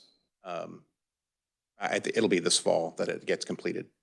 Were you able to get a permit from KDHE to bury some of that on Yes. location? Great. On the site, yes. And the Adair building, it's empty now? Yes. Didn't we do some remodeling in that a couple years ago? So that building in particular, when Osawatomie State Hospital went through their decertification process, that was the unit that we, that KDADS at the time went in and made some significant improvements to make it ligature resistant. So that was all done in 2015. And so before we completed the Biddle remodel, it was the newest, it was the most refreshed building that we had on campus. Now as we're 10 years, 12 years from that original remodel, there's just a few things that we'd like to touch up to bring it, continue the status that it has as being certifiable so it can draw Medicaid funds. And then make all the rooms single occupancy is the other thing that there's a little bit of touch-up work we need to do. And then you'll end up with 30 rooms. How many rooms are there now? There's 30 rooms now, but they were rated as double occupancy, and we'd rate them as single occupancy. So there'd be 30 patients we'd be able to serve. So when you get this done, you have enough staffing there? No. No, we'll have to come back. That's not your purview, but we'd have to come back through the budget process, and the treatment teams that were serving patients in that building all moved to the Biddle building when we remodeled it, and we moved the patients and the staff. So it'd be 30 additional beds, and we'd have to have an additional 2 treatment teams to staff it. Thank you. Further questions? Senator Francisco. Thank you. I do know that many of our counties are interested in making sure that there are more acute beds available. So we're talking about 30 plus the 104. Yes. What do you know about the current backlog or number, how many months people are staying in jails that? Two questions, but I'll try to answer both. So for criminal defendants that are waiting to have competency determined, so they're waiting in jails, those are patients that primarily would be ordered to Larned for the secure into the state security program. They do some of that work at Osawatomie, but most of it happens at Larned. The average wait time, the last patient that we admitted in July had waited 240 days. And our averages are running right around 250 days for admission for somebody who's ordered to Larned to stay. And there's somewhere between 150, didn't look at the numbers today, but 150 and 160 defendants waiting in jails 240 to 250 days. For the Adair building at Osawatomie, that's our care and treatment. So involuntarily committed mentally ill patients, they don't have a criminal charge. They're just civilly committed. At Osawatomie, today there were 20 people on the wait list. That's lower than it's been for a couple of months, but there's typically 20 to 30 patients waiting for an involuntary placement at Osawatomie State Hospital. So if we open these 30 beds, we'd fill it And it would help with some of the capacity just in the Osawatomie catchment area alone. But the Wichita facility is going to help the criminal. Yes, 52 of those beds will 52 of serve those those criminal defendants that are waiting for competency as well. It won't drop it to zero day one, but that's part of the plan, is to figure out how to use both the Larned capacity, what we're opening in Wichita, and kind of address the highest needs and get the number down as we add those 52 beds. Thank you.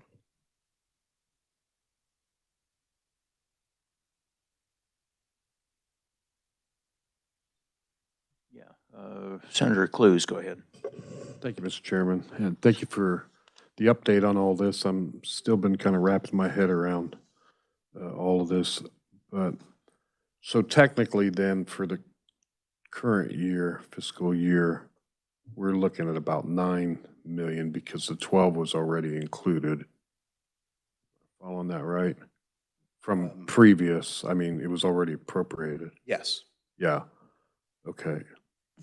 In fiscal 26, all of those funds are either new appropriations, so the 3.4 is what we've got in our budget that's already approved.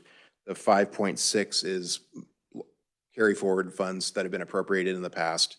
So we don't have a new ask for 26. It'll all be in 27 is our new request. Okay, that's what I was just trying to. Yeah, that's a good. Thank you. Good, very good question. Okay. Further questions? Okay, I don't see any from the body. I've got a couple here. How many, and I'm just trying to understand this. I'm going to deviate a little bit from this project list maybe, but how many mental state hospitals are there? There's currently 2 at Larned and Osawatomie, and then we're building a 3rd in South Wichita. In Wichita? Yes. Okay, so there's 3 mental hospitals. Okay. 3 state mental hospitals. There are other hospitals that have behavioral health units, but that we operate 3. 2 and 1 coming. And then I keep hearing in the news and in write-ups and papers and stuff about this massive nurse shortage out in Larned. Yes. Does that fall under you? And yes. Any comments? It's not my fault, but no, I know. But any trying to comments? figure it out, yeah. Is that something? And I know we're the building committee, but I'd love to hear some insight on that. If you got anything that you could share with us. Sure. So specifically at Larned, we try to keep and have through the pandemic beds open to serve patients across the 3 programs that operate on the Larned campus. We've got 72 beds for patients that are involuntarily committed. So they're in a mental health crisis. A court says this person needs to be involuntarily committed into care and treatment. We've got 72 beds for that at Larned. Then we've got about 120 beds for the state security program, which takes those criminal defendants that need their competency evaluated, restored, or then some folks that are incompetent to stand trial and can't be restored. We keep them safe and treat them at Larned. That's 120. And then we've got the sexual predator treatment program at Larned that serves about 350 civilly committed sexually violent predators who have completed their criminal sentences, but they're ordered by courts to be civilly committed to the state hospital. So all those beds we try to keep open. All of those beds require a complement of nurses, registered nurses, licensed practical nurses, or people that have a lower level nursing degree, and then what we call mental health disability techs, which are our direct care staff that work with patients, that transport them around campus, that are engaged in their daily treatment and activities. Right now, about half of all the positions at Larned are vacant.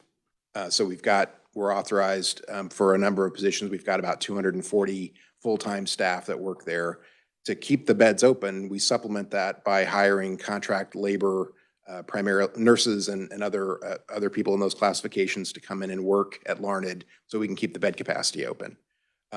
We work really hard to recruit nurses and others to fill those roles. Nurses in particular there's a nationwide shortage for people that are going into the nursing field, stay in nursing. then we're also competing with other healthcare providers that employ nurses that maybe don't have criminally and violent mentally ill patients that they have to work with every day. So we're in competition with lots of other healthcare providers. Larned's a rural community. The University of Kansas has a nursing workforce center. They've told us there's somewhere between 100 and 150 deficit of just nurses that live in the 100 miles around Larned. So, I mean, we're employing everybody who's available to employ. So that's the gap that we're trying to fill, is keep the beds open, keep them staffed so everybody's safe, patients and our staff. And we rely a lot on contract labor to do that, which is extremely expensive. So we're trying to do some things to increase the nursing workforce pipeline, working with universities, community colleges, technical colleges, to figure out how to improve the number of students that go into nursing, that graduate from nursing programs, and then hopefully we get some that want to come work at a state hospital as well. So the tension that we have, that we work with the legislature and the governor on, kind of it's every day, is, can we keep all of our beds open and staff them in a way that's safe for our patients and our employees as well? And what can we do to increase the supply of healthcare workers in those communities? Larned's a rural community. There's unemployment's, I think, under 2%, probably less than 1.7%. So we've got to figure out how to meet the labor need and create a workplace that people want to come work, and we do things every day to try to manage that. And it's a high level. So the medical staff or the nurse staff they're not state employees. They report to, was it Horizon or? No, they're all they're state employees, and we also have some contract labor as well. So the nurses themselves are state contract or state employees? State employees, yes. Okay, because I was thinking they weren't, because I was wondering, are we paying a contractor X amount and not paying appropriate to the staff out there? We have both. So you all have approved some significant increases in pay rates to our nursing staff and direct care staff over the last 3 fiscal years, which we think our starting wage for registered nurses in particular is very competitive with the market that we've seen. There just aren't enough people to hire. We just don't get applicants. So then we supplement with agency nurses that our starting pay rate for a nurse is about $41 an hour. We pay contract agencies around $90 an hour to supply us a registered nurse. And the nurse gets some of that, but not all of the $90. But so that's the other. So for every agency nurse we bring in, it's twice as expensive as if we had a state employee, but we're, as hard as we try to recruit and hire nurses, we just don't get the applications that we need. Although we've made some progress over the last year, but in general, it's hard. I appreciate you taking a stab at that. That's outside the scope of this. I've spent 3 days over the last 2 weeks talking about it, so very comfortable. Yeah. And Senator Clues, I believe you had a question too. Oh, yeah, and thank you for sharing all that. It's along the same lines, and I've been getting updated some of the other committees on this. What do you project as far as in Wichita? Will there be as bad of a situation with the contracting, not probably needing less since you got more populace, or what's your thought on that? That's the theory, that we're by building the hospital in a larger population base, there's more people to draw from. We're working very closely with Wichita State, with the University of Kansas, with every college, community college, technical school in South Central Kansas that has a nursing program we've talked to about being a training site and having a pipeline there. So I think we will be less dependent. And then we're building a new building and talking about how exciting it's going to be to work there. So we think that's going to draw people in who would want to work in our setting. But I think we will probably have to use some contract labor, most healthcare settings, just to fill in gaps and to cover nights and weekends and holidays. That there's some part of that. But in speaking with the Legislative Budget Committee this week and got a very similar question, I said, if we're at the same level of dependency on contract labor as we are at Larned, if that happens at Wichita, I didn't do my job. So we're not starting from the presumption that we're going to be 50% or 40%. Contract labor will be much less than that. And could you remind me again what that number annually looks like for contract labor, and what's our goal to get it down to? So between Larned and Osawatomie, it was about $46 million we spent at Larned on contract nursing and $15 million at Osawatomie. So we're hoping to keep that at the same level at Osawatomie and drop Larned's number by $1 million or $2 million over the course of 26 and 27. Thank you. Representative Osley. Thank you, Mr. Chair. And this was a long discussion, either in appropriations or in the special committee on the legislative budget last year. And I believe there was a motion made to either put a deadline on contract nursing, and it didn't just apply for our mental and behavioral health hospitals. It applied to our aging facilities as well. So I don't know if there's a question in here or not, but I just wanted to point out that this is being discussed in multiple committees with multiple, potential solutions to try to correct course and get us out of it. And I also know it's not unique to Kansas or any one geographic, area, so to speak, in Kansas. So just for the committee's consumption. No, I agree 100%. I'm just trying to understand this. That's why I say it's outside the scope of what we're doing, but we had the right person here, so. Appreciate the question. And if I find out more details upon the motion I'm thinking of, I'll bring it back to the committee when I can. Great. Thank you. Yeah, okay. Any further questions or discussion? Go ahead, Senator Cruz. And once again, thank you.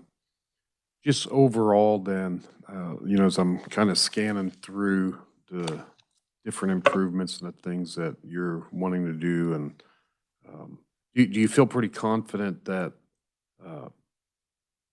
there's not outside things that would be, I don't know if the word's detrimental, but concerning to you that's not being taken care of in this budget that could bring liability, I guess, if it's not taken care of?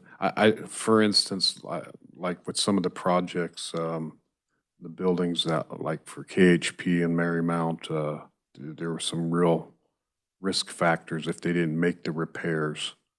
So is there anything outside of the scope of this that, because I know you're trying to crunch numbers and present something that's doable and, work it to keep the maintenance and things up, but are there anything that kind of brings a little heartburn that's not in this? I appreciate the question. I don't think so. If we back up a couple of fiscal years from what's presented in this plan, the governor and the legislature approved our priority 1 and 2 projects. I'll get the fiscal years confused, but 2024 or 25. So we got a pretty big influx of funds to do projects that we'd identified 2 or 3 years ago. As Senator Billinger mentioned, we got all of the money for those raising projects at once, so we could kind of get that taken care of. And we've been pretty diligent about working through the projects that we identified that were really problematic on the campuses, and that's electrical things, boilers that are old and inefficient, water distribution, other kinds of tunnel repairs. So the stuff that goes undone for a while, that when something fails, it's really expensive to fix. So I think we've been identifying what's good preventative maintenance and focusing on those things that we really need to replace. So I don't have any heartburn. Wouldn't say I have nothing. If there's one thing, I think we've probably adapted, reused, remodeled every space, touched, anything that's serviceable. We've figured out how to use it to the best of our capabilities, and we're probably running out to kind of the edge of where that's reasonable.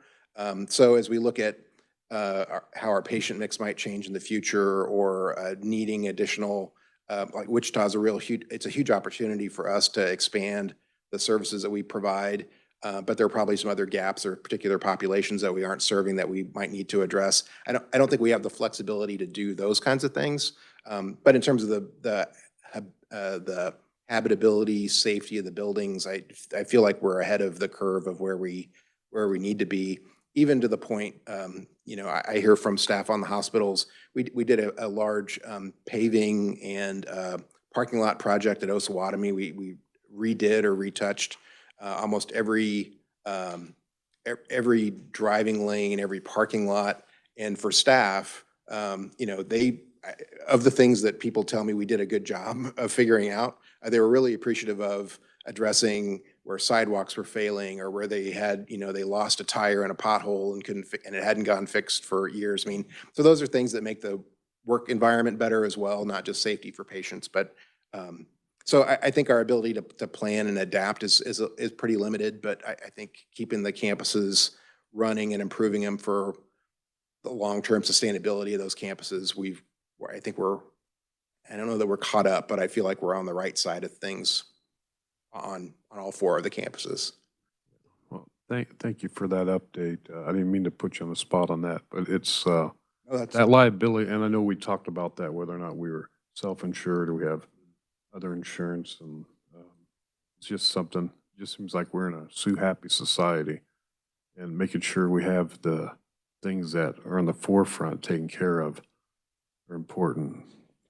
I think maybe the other, not to belabor the point, I appreciate the time. I mean, we're surveyed by KDHE as healthcare facilities. We're surveyed by the Joint Commission as a psychiatric hospital. We're surveyed by CMS at Osawatomie. So there are a lot of people outside of our that we're responsible to that come in and look at the physical infrastructure and look at the fire alarms, look at you know, the water, the infrastructure, the patient care areas. So we get a lot of input and review of those kinds of things. And when they find something, we fix it because we have to. And not that I'm not complaining about that level of oversight. That's the business that we're in. But I think that helps us prioritize and maybe sometimes they find things that we weren't aware of. So there's lots of external oversight that helps us know that we're on the right side of things when they don't. We've had, over the last year, we've had several very clean surveys that looking at physical environment things. So that gives me the sense that we're on the right side of things that are critical to patient care, critical to staff safety. And some security things we did at Larned over the last couple of years too, where it would be there. You know, if you had asked me that question 2 years ago, I would have talked about, I'm worried about staff safety and, you know, ability to alert and say when there's a problem. We fixed that. So not resting. I'm a little focused on building a new hospital in Wichita, but again, I think we're ahead of the curve on a lot of those kind of critical areas that are about patient safety and staff safety. Thank you for that. Appreciate it. All right. Further questions? Not seeing any. Do I have a recommendation?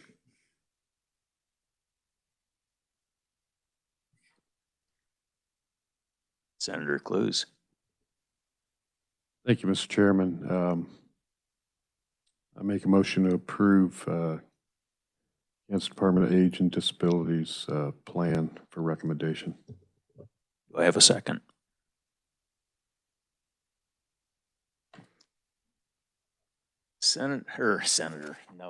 Representative Bob Lewis has a second on that.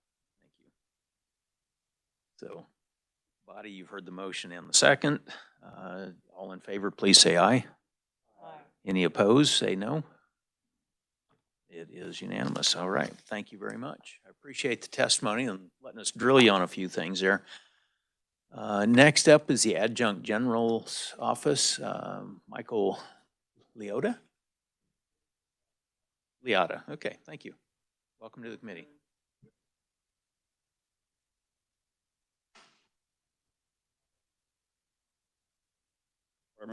The 5-year capital budget plan. I believe we put a slide deck together. They'll pass out that I'll be using to brief from.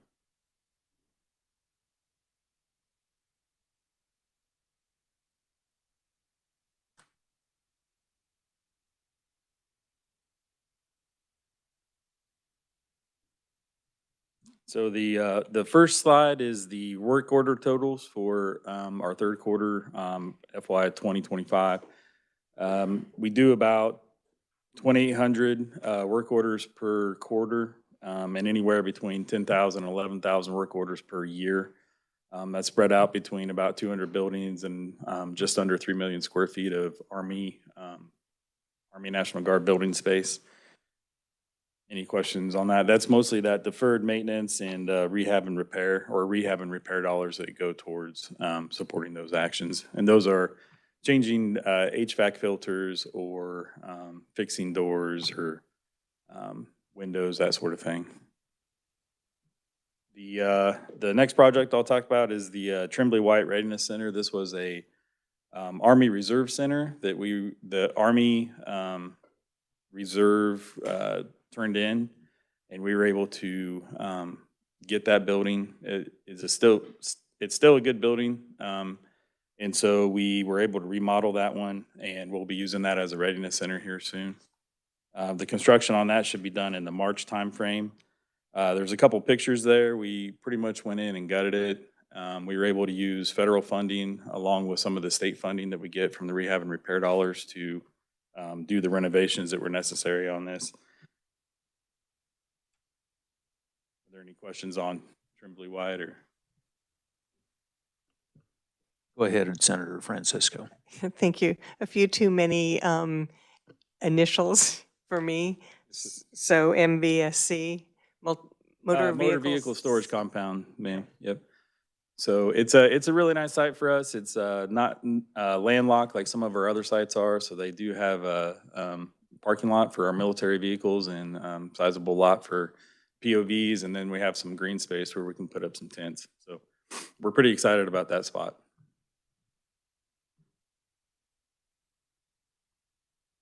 Good.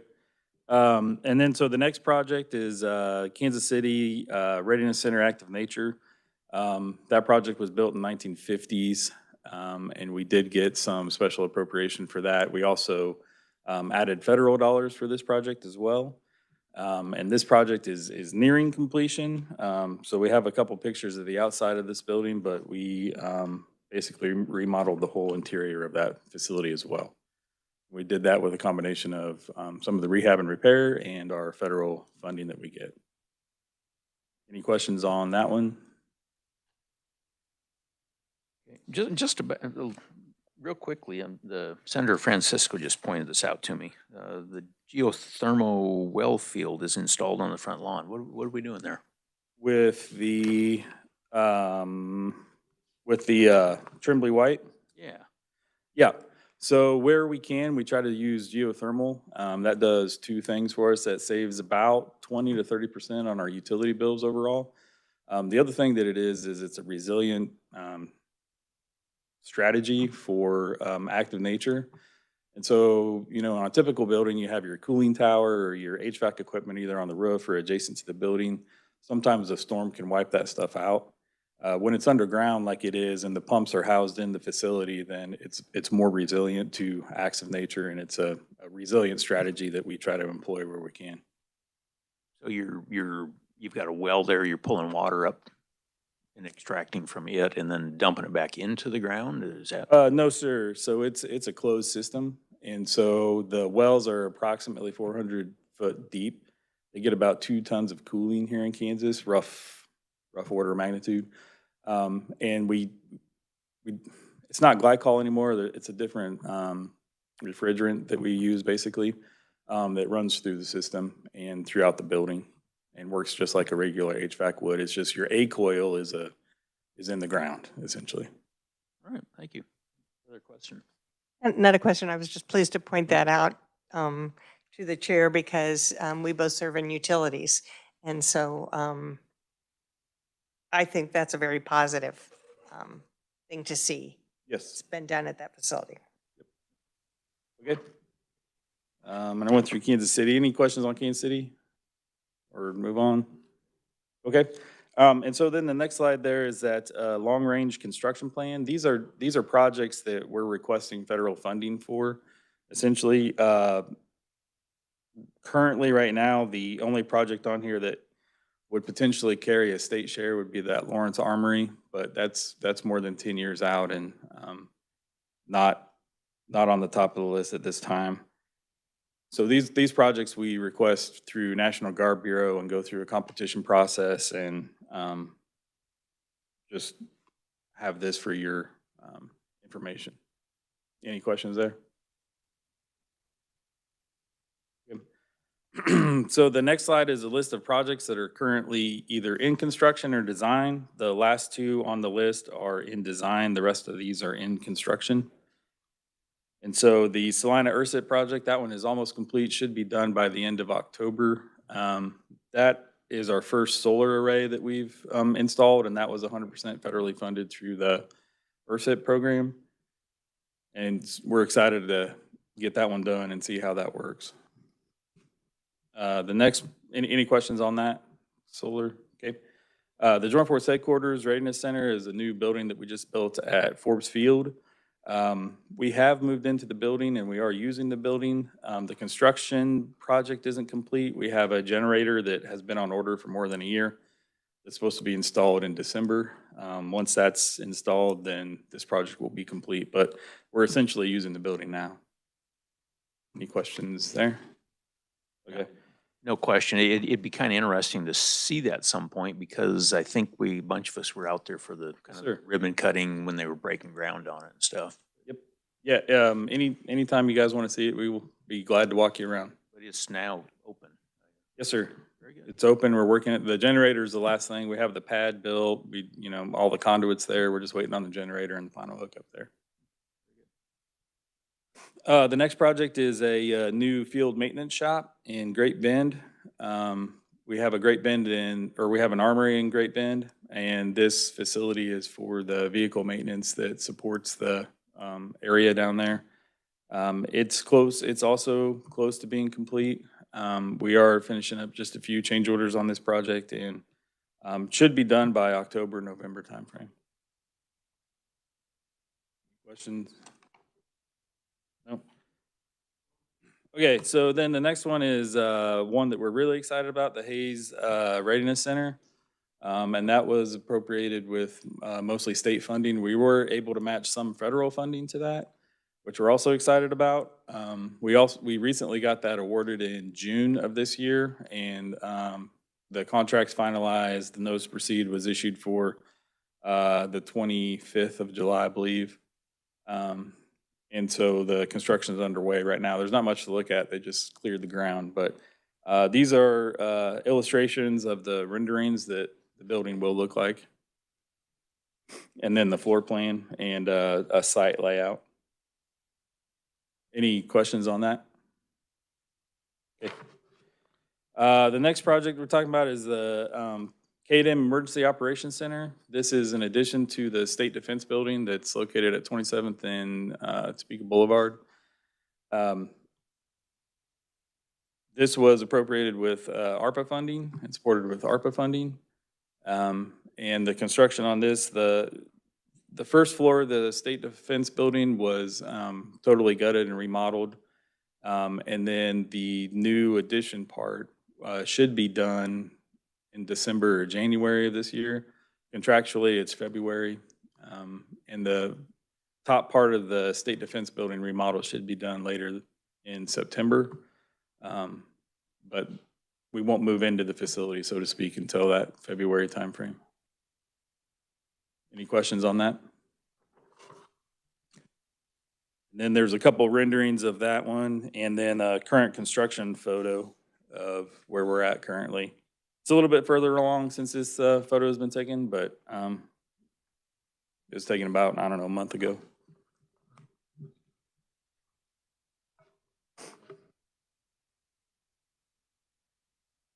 Any questions on that one? Nope. Okay. So then the next project is the Forbes Ursit project. This is a project for solar arrays out at Forbes Field at some facilities that are Army facilities on Forbes Field. The solar array technology is also a resilient technology for if the power grid goes down, it's a source of backup for utilities there is primarily why we're putting it in. Any questions about that? Just curious if it's there for a power reserve situation, is there batteries associated with with the solar Yes, sir. array? On this one, there will be. The battery technology wasn't quite as large when we did the Salina ones. We don't have battery backup in Salina or, the batteries there, but these projects will include that battery Yeah, I was just curious, storage. being a backup day like today, or if it happens in the middle of the night, it doesn't do a whole lot of good without them. No, sir. Go ahead. Okay. And then the last project that we put on here, this one will be 100% federally funded.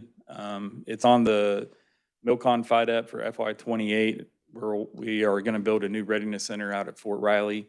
I just put it on here for your knowledge and benefit. So, are there any questions on that one?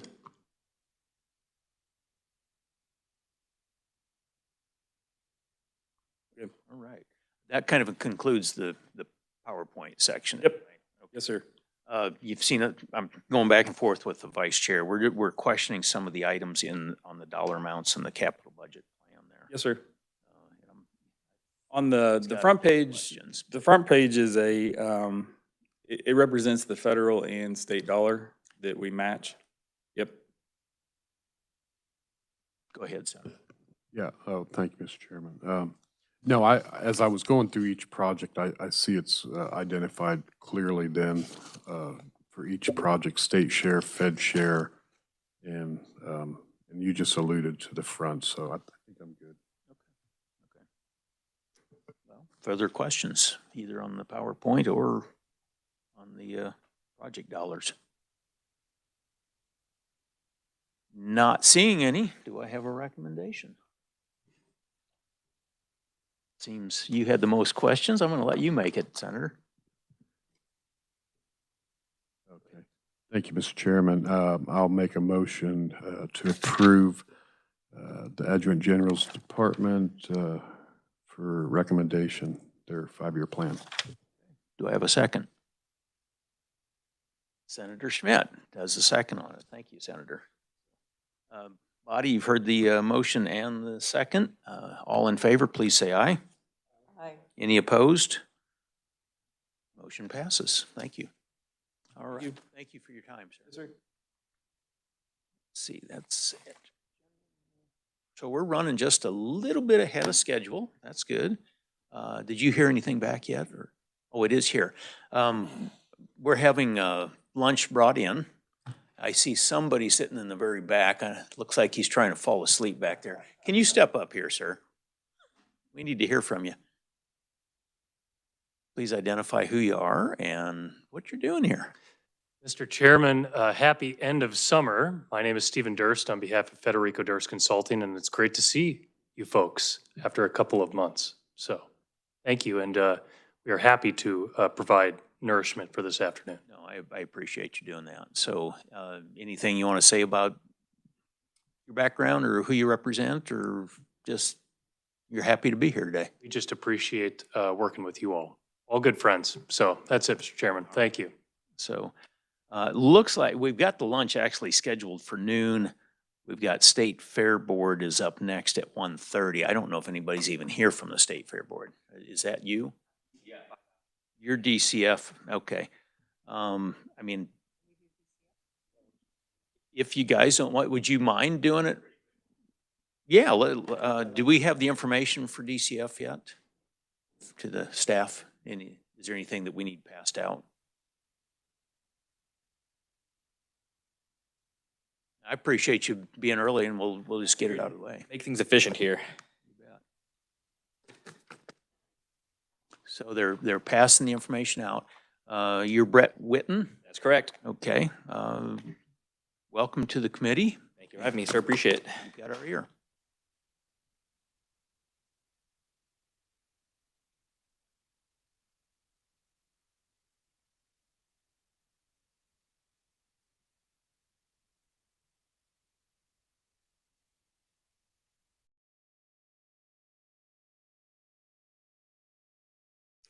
Ready if you are. All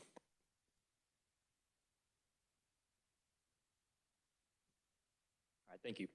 Chair Committee, thank you for having me today. Brent Whitten from Department for Children and Families. I am one of the directors in the operations team.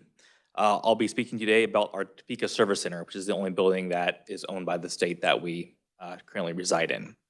The Topeka Service Center is a building at 500 Southwest Van Buren Street in Topeka. It serves as a DCF Service Center for the East region. The agency leases this building from the Kansas Department of Administration on a lease-to-buy agreement. The lease agreement requires the agency to set aside 75 cents per square foot or $64,725 annually into a state project maintenance reserve fund. The fund currently has a balance of $1,087,460 as of submission. The agency is currently responsible for capital improvements to this building. Currently, the capital improvement budget request utilizes 100% maintenance funds. The maintenance fund will be replenished via the annual contribution cited above. DCF works with the Kansas Department of Administration to plan for capital improvements to assure the building is maintained in future years. The projected plans for this building include work on the roof and parking garage. For FY26, the roof for the Topeka Service Center is original to the building. It was originally installed and the building was built/installed in 2000. Given the typical life expectancy of an asphalt/rubber roof ranges between 20 and 25 years, the roof has exceeded its anticipated service life. Over the past several years, the roof has required multiple repairs and patches and is now exhibiting significant signs of wear and deterioration. To protect the integrity of the building and to safeguard the substantial amount of equipment housed within, a full roof replacement is recommended. This proactive measure will help avoid potential structural damage and costly emergency repairs in the future. DCF is actively collaborating with the Department of Administration to determine the most effective and efficient approach to completing this crucial infrastructure project. For FY27, we have nothing at this time. For FY 2028, the service center has a multiple layer parking garage, which is part of the building. The rubber-based garage floor was laid in 2000, original to the building. Parts of the flooring has holes and is tearing from the concrete. This space is on 2 levels of the parking garage, which keeps oil, dirt, and other liquids from dripping onto the level of the garage below. For FY 29, 30, and 31, we have nothing scheduled at this time. Thank you for your time and happy to take any questions.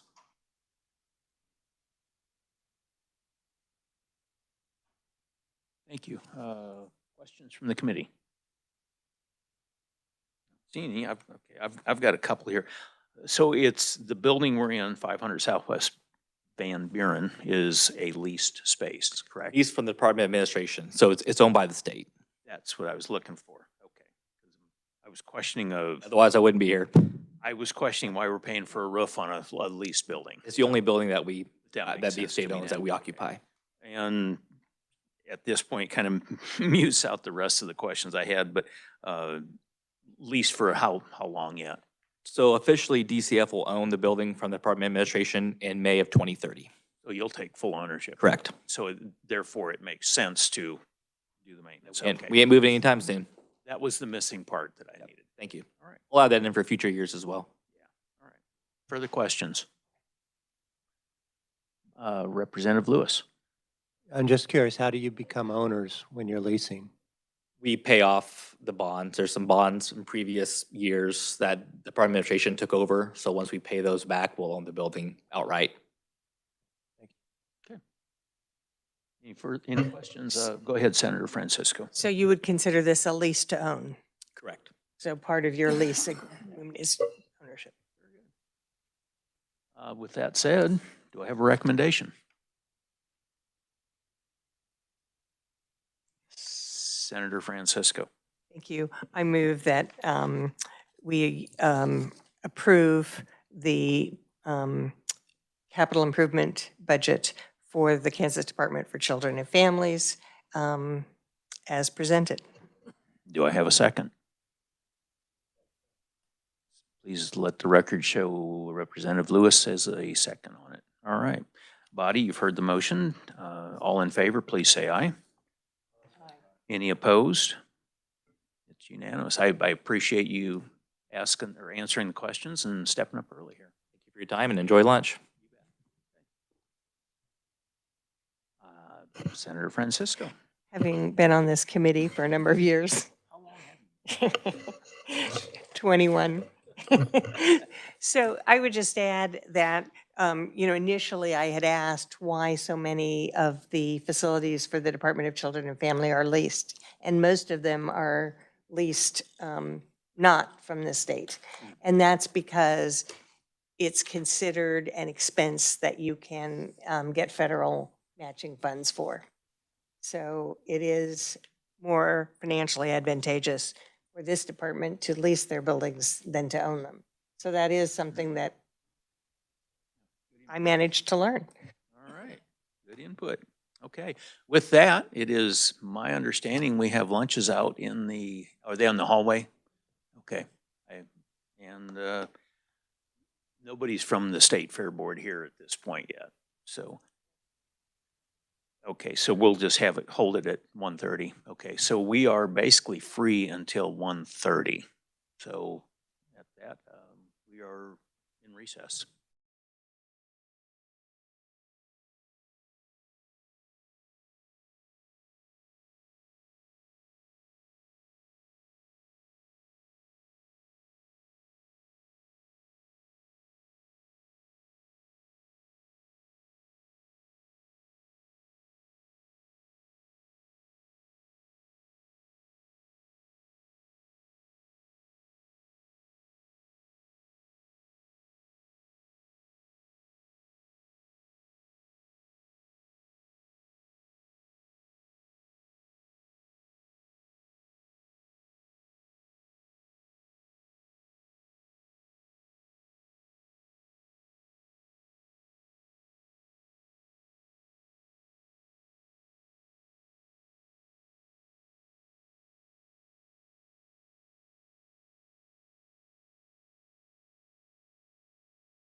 Okay, first question before we re-adjourn, or re-go here, re-adjourn, to the IT person is, the State Fair Board. Do we have them online? That's the one item we've got left. They are online? Okay. Well, if that's the case, I'm gonna call the meeting back to order then. Alrighty, thank you all. And then we've got the State Fair Board that we're gonna hear, and when we're done with that, that should conclude the business. There's a few items I want to discuss before we get out of here. And then we'll get you maybe out a little early today. So with that said, I'm hoping we've got Brian Schultz, the General Manager for the Kansas State Fair Board, online. Good afternoon, Mr. Chairman. How are you today? We're doing fine. Can you go ahead and say something again? We're just adjusting the volumes over here. This is Brian Schultz, General Manager at the Kansas State Fair. There you go. You're coming across loud and clear. Perfect. Thank you. Mr. Chairman, members of the committee, thank you very much for the opportunity to come in front of you today to discuss our 5-year capital budget plan for the Kansas State Fair. In front of you, you will see what we are projecting to be spending for the next 5 years on ongoing maintenance, road and asphalt repairs. And then there's a couple other projects that we're looking at down the road, like the track and the grandstand and a multi-use area. Those have been pushed back a few years. This last year, we did sign a 3-year agreement with Salt City Racing to race here at the Kansas State Fairgrounds. And their contract will run through 2027. So that's why we pushed a couple of these things back into later years. Other than that, I would be open for any questions anyone has. All right, I appreciate that. Committee, do we have any questions for Mr. Schultz? It's pretty quiet here right now, but they're still kind of looking through the paperwork. So give us just a minute here. Absolutely. I believe we may have a question from Representative Osley.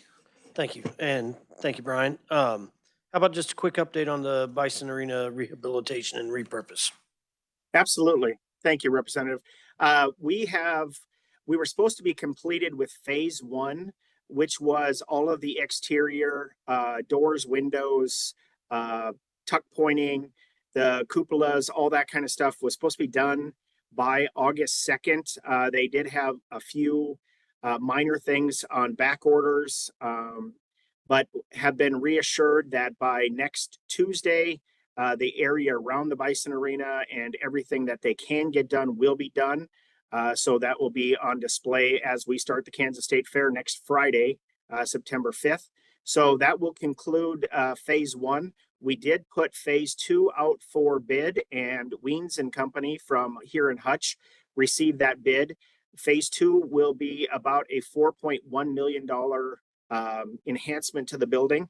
That will include about 13,000 square feet of interior space that will be done prior to the 2026 Kansas State Fair. And we are in conversations, as we have been for the last probably 6 months, with 2 major vendors that want to come in as a title sponsor and or a secondary title sponsor. We're trying to finalize all that, and then that will go into hopefully being able to phase 3 and finish the project by 2027, early 2028. Thank you for that. Sounds like no big hiccups, no big surprises yet. That's good news. No. Thank you. Questions? Not seeing, if you brought this up already and I missed it, I apologize. But so are you guys doing away completely with the racetrack there in 2028? Or is it just being tore down to be rebuilt, or what happens there? Well, it'll all depend on what happens with the racing company that we have a contract with, the promoter. If he sees that he wants to continue, this last year we signed a 3-year agreement with him, and this gives them the opportunity to run through 25, 26, and 27. At that point, if he decides he wants to move forward and it's in the best interest of everybody, then we'll continue doing that. But if they decide not to, we would probably look at doing some construction in there, building the new grandstand entertainment area, as well as a secondary area if there's no additional promoters that will come forward to run the racetrack. Okay, and then that would come through us at a later date if that's the case. Absolutely, then. yes. Okay. Yep. Are you still doing tractor pulls out there? And if so, would that be in a different location if this happens? We have not done a tractor pull in several years. During the state fair, it cost us about $200,000 to bring in the stage and production and stuff like that. So for us to go one night, even to have an event like that, it's not cost effective. If we redo the whole grandstand area, or if you look at it, the grandstand multi-purpose area, that would be an area that would be located on the north side of the grandstand, where we would hold tractor pulls, demolition derbies, those kinds of events that we could have in conjunction of having concerts at the grandstand. Okay, thank you. Any further questions? Not seeing any. Oh, I've got another one from Representative Osley. Sorry, I hesitated. What's security looking like for the fair coming up? I know you guys had pretty significant security upgrades, and is that all coming together as designed? Representative, yes. Unfortunately, we had about $220,000 of lighting upgrades that didn't get reallocated for this budget year. So we are having to pivot a little bit of finishing up the lighting. But yes, we have done a lot other security and safety protocols. Like for the Kansas State Fair, we are bringing in vehicle mitigation systems at 3 of our major gates. This will stop a full-size vehicle doing about 50 to 60 miles an hour within 18 feet. So if we have anybody being malicious or even a medical condition running into any of our gates, we've got that. We've also taken other security protocols on State Fair Road. If you remember, probably 3 years ago, we had an incident where a family got hit by a car. It was a drizzly night. They were walking on the side of the road. So what we've done this year is we're creating actual pedestrian crossways that will be on State Fair Road, that will be feather flagged. They're 15 feet high. We have pedestrian crossings that will be put through the State Fair Road, as well as pedestrian crossing signs that we're hoping that will mitigate that. We're also increasing the amount of lighting that's up on State Fair Road with getting some assets from the Kansas Emergency Management Department throughout the state, bringing in extra lighting. We're also putting in extra cameras in our parking lots. So we're trying to do everything that we can to mitigate any type of security issues that could potentially come through. Thank you, and thank you, Mr. Chair, for allowing me to mince committees there. I appreciate the update. Thank you. Just a curiosity question. How much each year does it usually cost you guys to put the fair on versus what kind of revenues come in over the week? Mr. Chairman, it just depends on the year. It's about, I want to say about by the time we get done with everything, close to $5 million. Revenues are about $5.5 million of that. Once we pay out all the staff and all the entertainment and stuff like that, it's our non-fair revenue that brings in, our 500 plus other events that brings in the additional monies that are able to run the state fair year round. Very good answer. Okay, thank you. Do I see any further questions? Not seeing it. Do I have a motion for a recommendation? Senator Clues.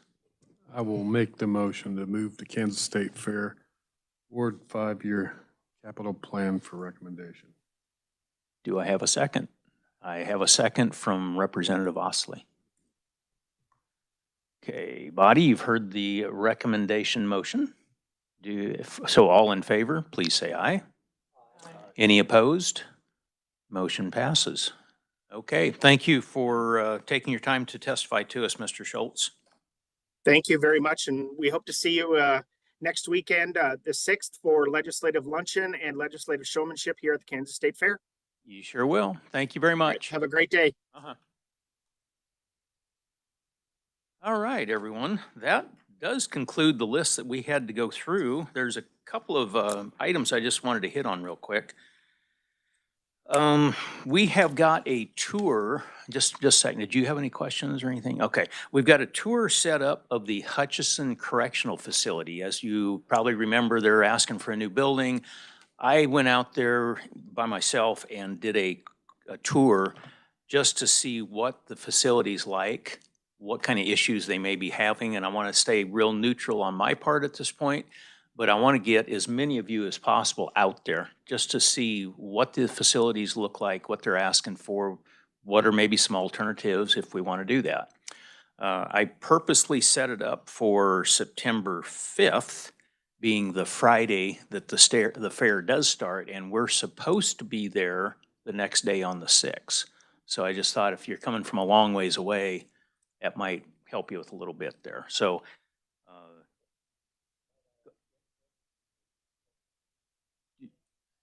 okay, you don't have a microphone.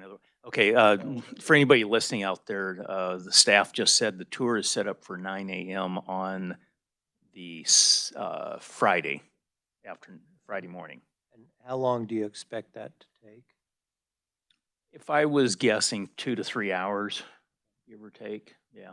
Depends on how many questions you got. So, okay. Let's see on that. Go ahead, Representative Osley.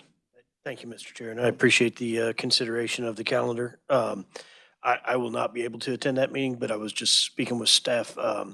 We took a different tour on a different committee to the same facility just last fall, and thank you for putting it up, because I think as we face that decision, as many legislators should be in those halls as possible.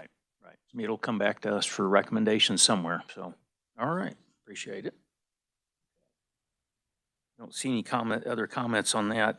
I might just add to Go ahead. that I'm chair of the Jennings Joint Committee on Corrections, and we're planning to have as one of our agenda items this interim Hutchinson State Correctional Facility. So this will be a nice preliminary to that. We're still working on the date, but it'll likely be in November where they hear it. And just so it's public here, and it's already been arranged between the chair of the Corrections Committee and leadership, but I've asked if I could sit on the committee during that hearing so that I might be able to get a perspective from here we are on the building versus the other technical aspects that you might get into through the Corrections Committee. Right, exactly. So okay. Looking forward to that. Also wanted to discuss, we've had an invite to do a tour of the new docking building. I ran over there over the lunch hour briefly. So I don't know if there's any dates, if you want to do it before we get back here to session, if you want to do it, if something else is coming up. I think we've got another meeting date, don't we, Brianna? So we've got another 1 or 2 days that we could meet. My thoughts are let's maybe put it into the schedule so that while we're here, just maybe be able to take an hour or so to go over there. So that's my suggestion anyway. Okay. Some of you guys come from quite a way off. Date are we talking? We have not yet. Okay. So, okay. First off to Brianna, for getting back together the next time, do you know what further business we are going to address? In other words, do we need to schedule it a month out, 2 weeks out, 2 months out? What do we need to do here? Brianna Horton with KLRD. It's up to you guys. We have several other agencies that we have to hear from: corrections, from higher education, historical society. So we just kind of need a feel of what time this month or next month you guys would want to meet. And then I can kind of coordinate that with docking building as well, but it's just you guys' schedule. And then we'll have another meeting just in case some change orders come up or in case we don't finish in the next meeting, because there's quite a few. Okay. Representative Lewis, I know you were trying to schedule your committee, during October originally, but then that didn't sound like it was working for dates. So as far as scheduling our next one, is there certain timeframes that would work for you versus not? For this committee? for this committee? Like everybody, I have a complicated calendar, so I mean, you know, just set a date and I'll do what I can to accommodate you guys. Discussion's open to anyone else that wants to jump in here if there's any. Just say that, right. With respect to the Jennings Committee, we originally scheduled it for late September. That didn't work, so we moved it to early October. That didn't work, so we're now trying to get a date in November. Okay. Is it not working just because of the various committee members that you've? Just, yeah, people can't meet for this, that, or the other reason. Okay. So I know mid-September I am totally booked up for a couple of weeks there. But outside of that, I can make a day here and there work if we want to. Is it okay with everybody if maybe I just get with Brianna back and forth to set a date and then we'll kick it out to everyone and see if that works? Go ahead, Senator Francisco. Thank you. If you could maybe suggest 2 days and then find out which of those work, that might be helpful. But, and then I'm hoping that Brianna can check to see what other interim committees have already been scheduled. I know Joint Committee on Information Technology and 2 of us are on that, so. Senator Billinger, you come from a long ways out too. Are you okay if we just try and play with a couple dates and throw it out to everybody? Or?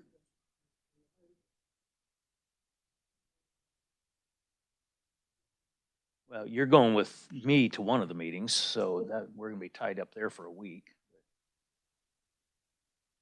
Yeah, that's true. Okay. All right. Well, I will work with the staff here and we'll get some dates set up. So, any comments, Senator Schmidt? Are you okay with everything? Other than that, I appreciate you being here. All right. Well, yes, go ahead. Okay. Staff just suggested we might also set up a tour out to Salina. That would be the Kansas Highway Patrol. I would like to do that. I have commented before, I think maybe it was to staff. I would like to have a tour out to the Salina campus while they have a recruit class going on. I think classes go from like September to December, so we're in that time frame. And it'd be really interesting just to see what they're dealing with and how things are going out there, see what we need to do to help along. So, all right. Any other comments? Going once, going twice. With that, go ahead, Senator Billinger. Yes. Turn your microphone on, please. On this rehab and repair for Department Administration, they got the docking building on this.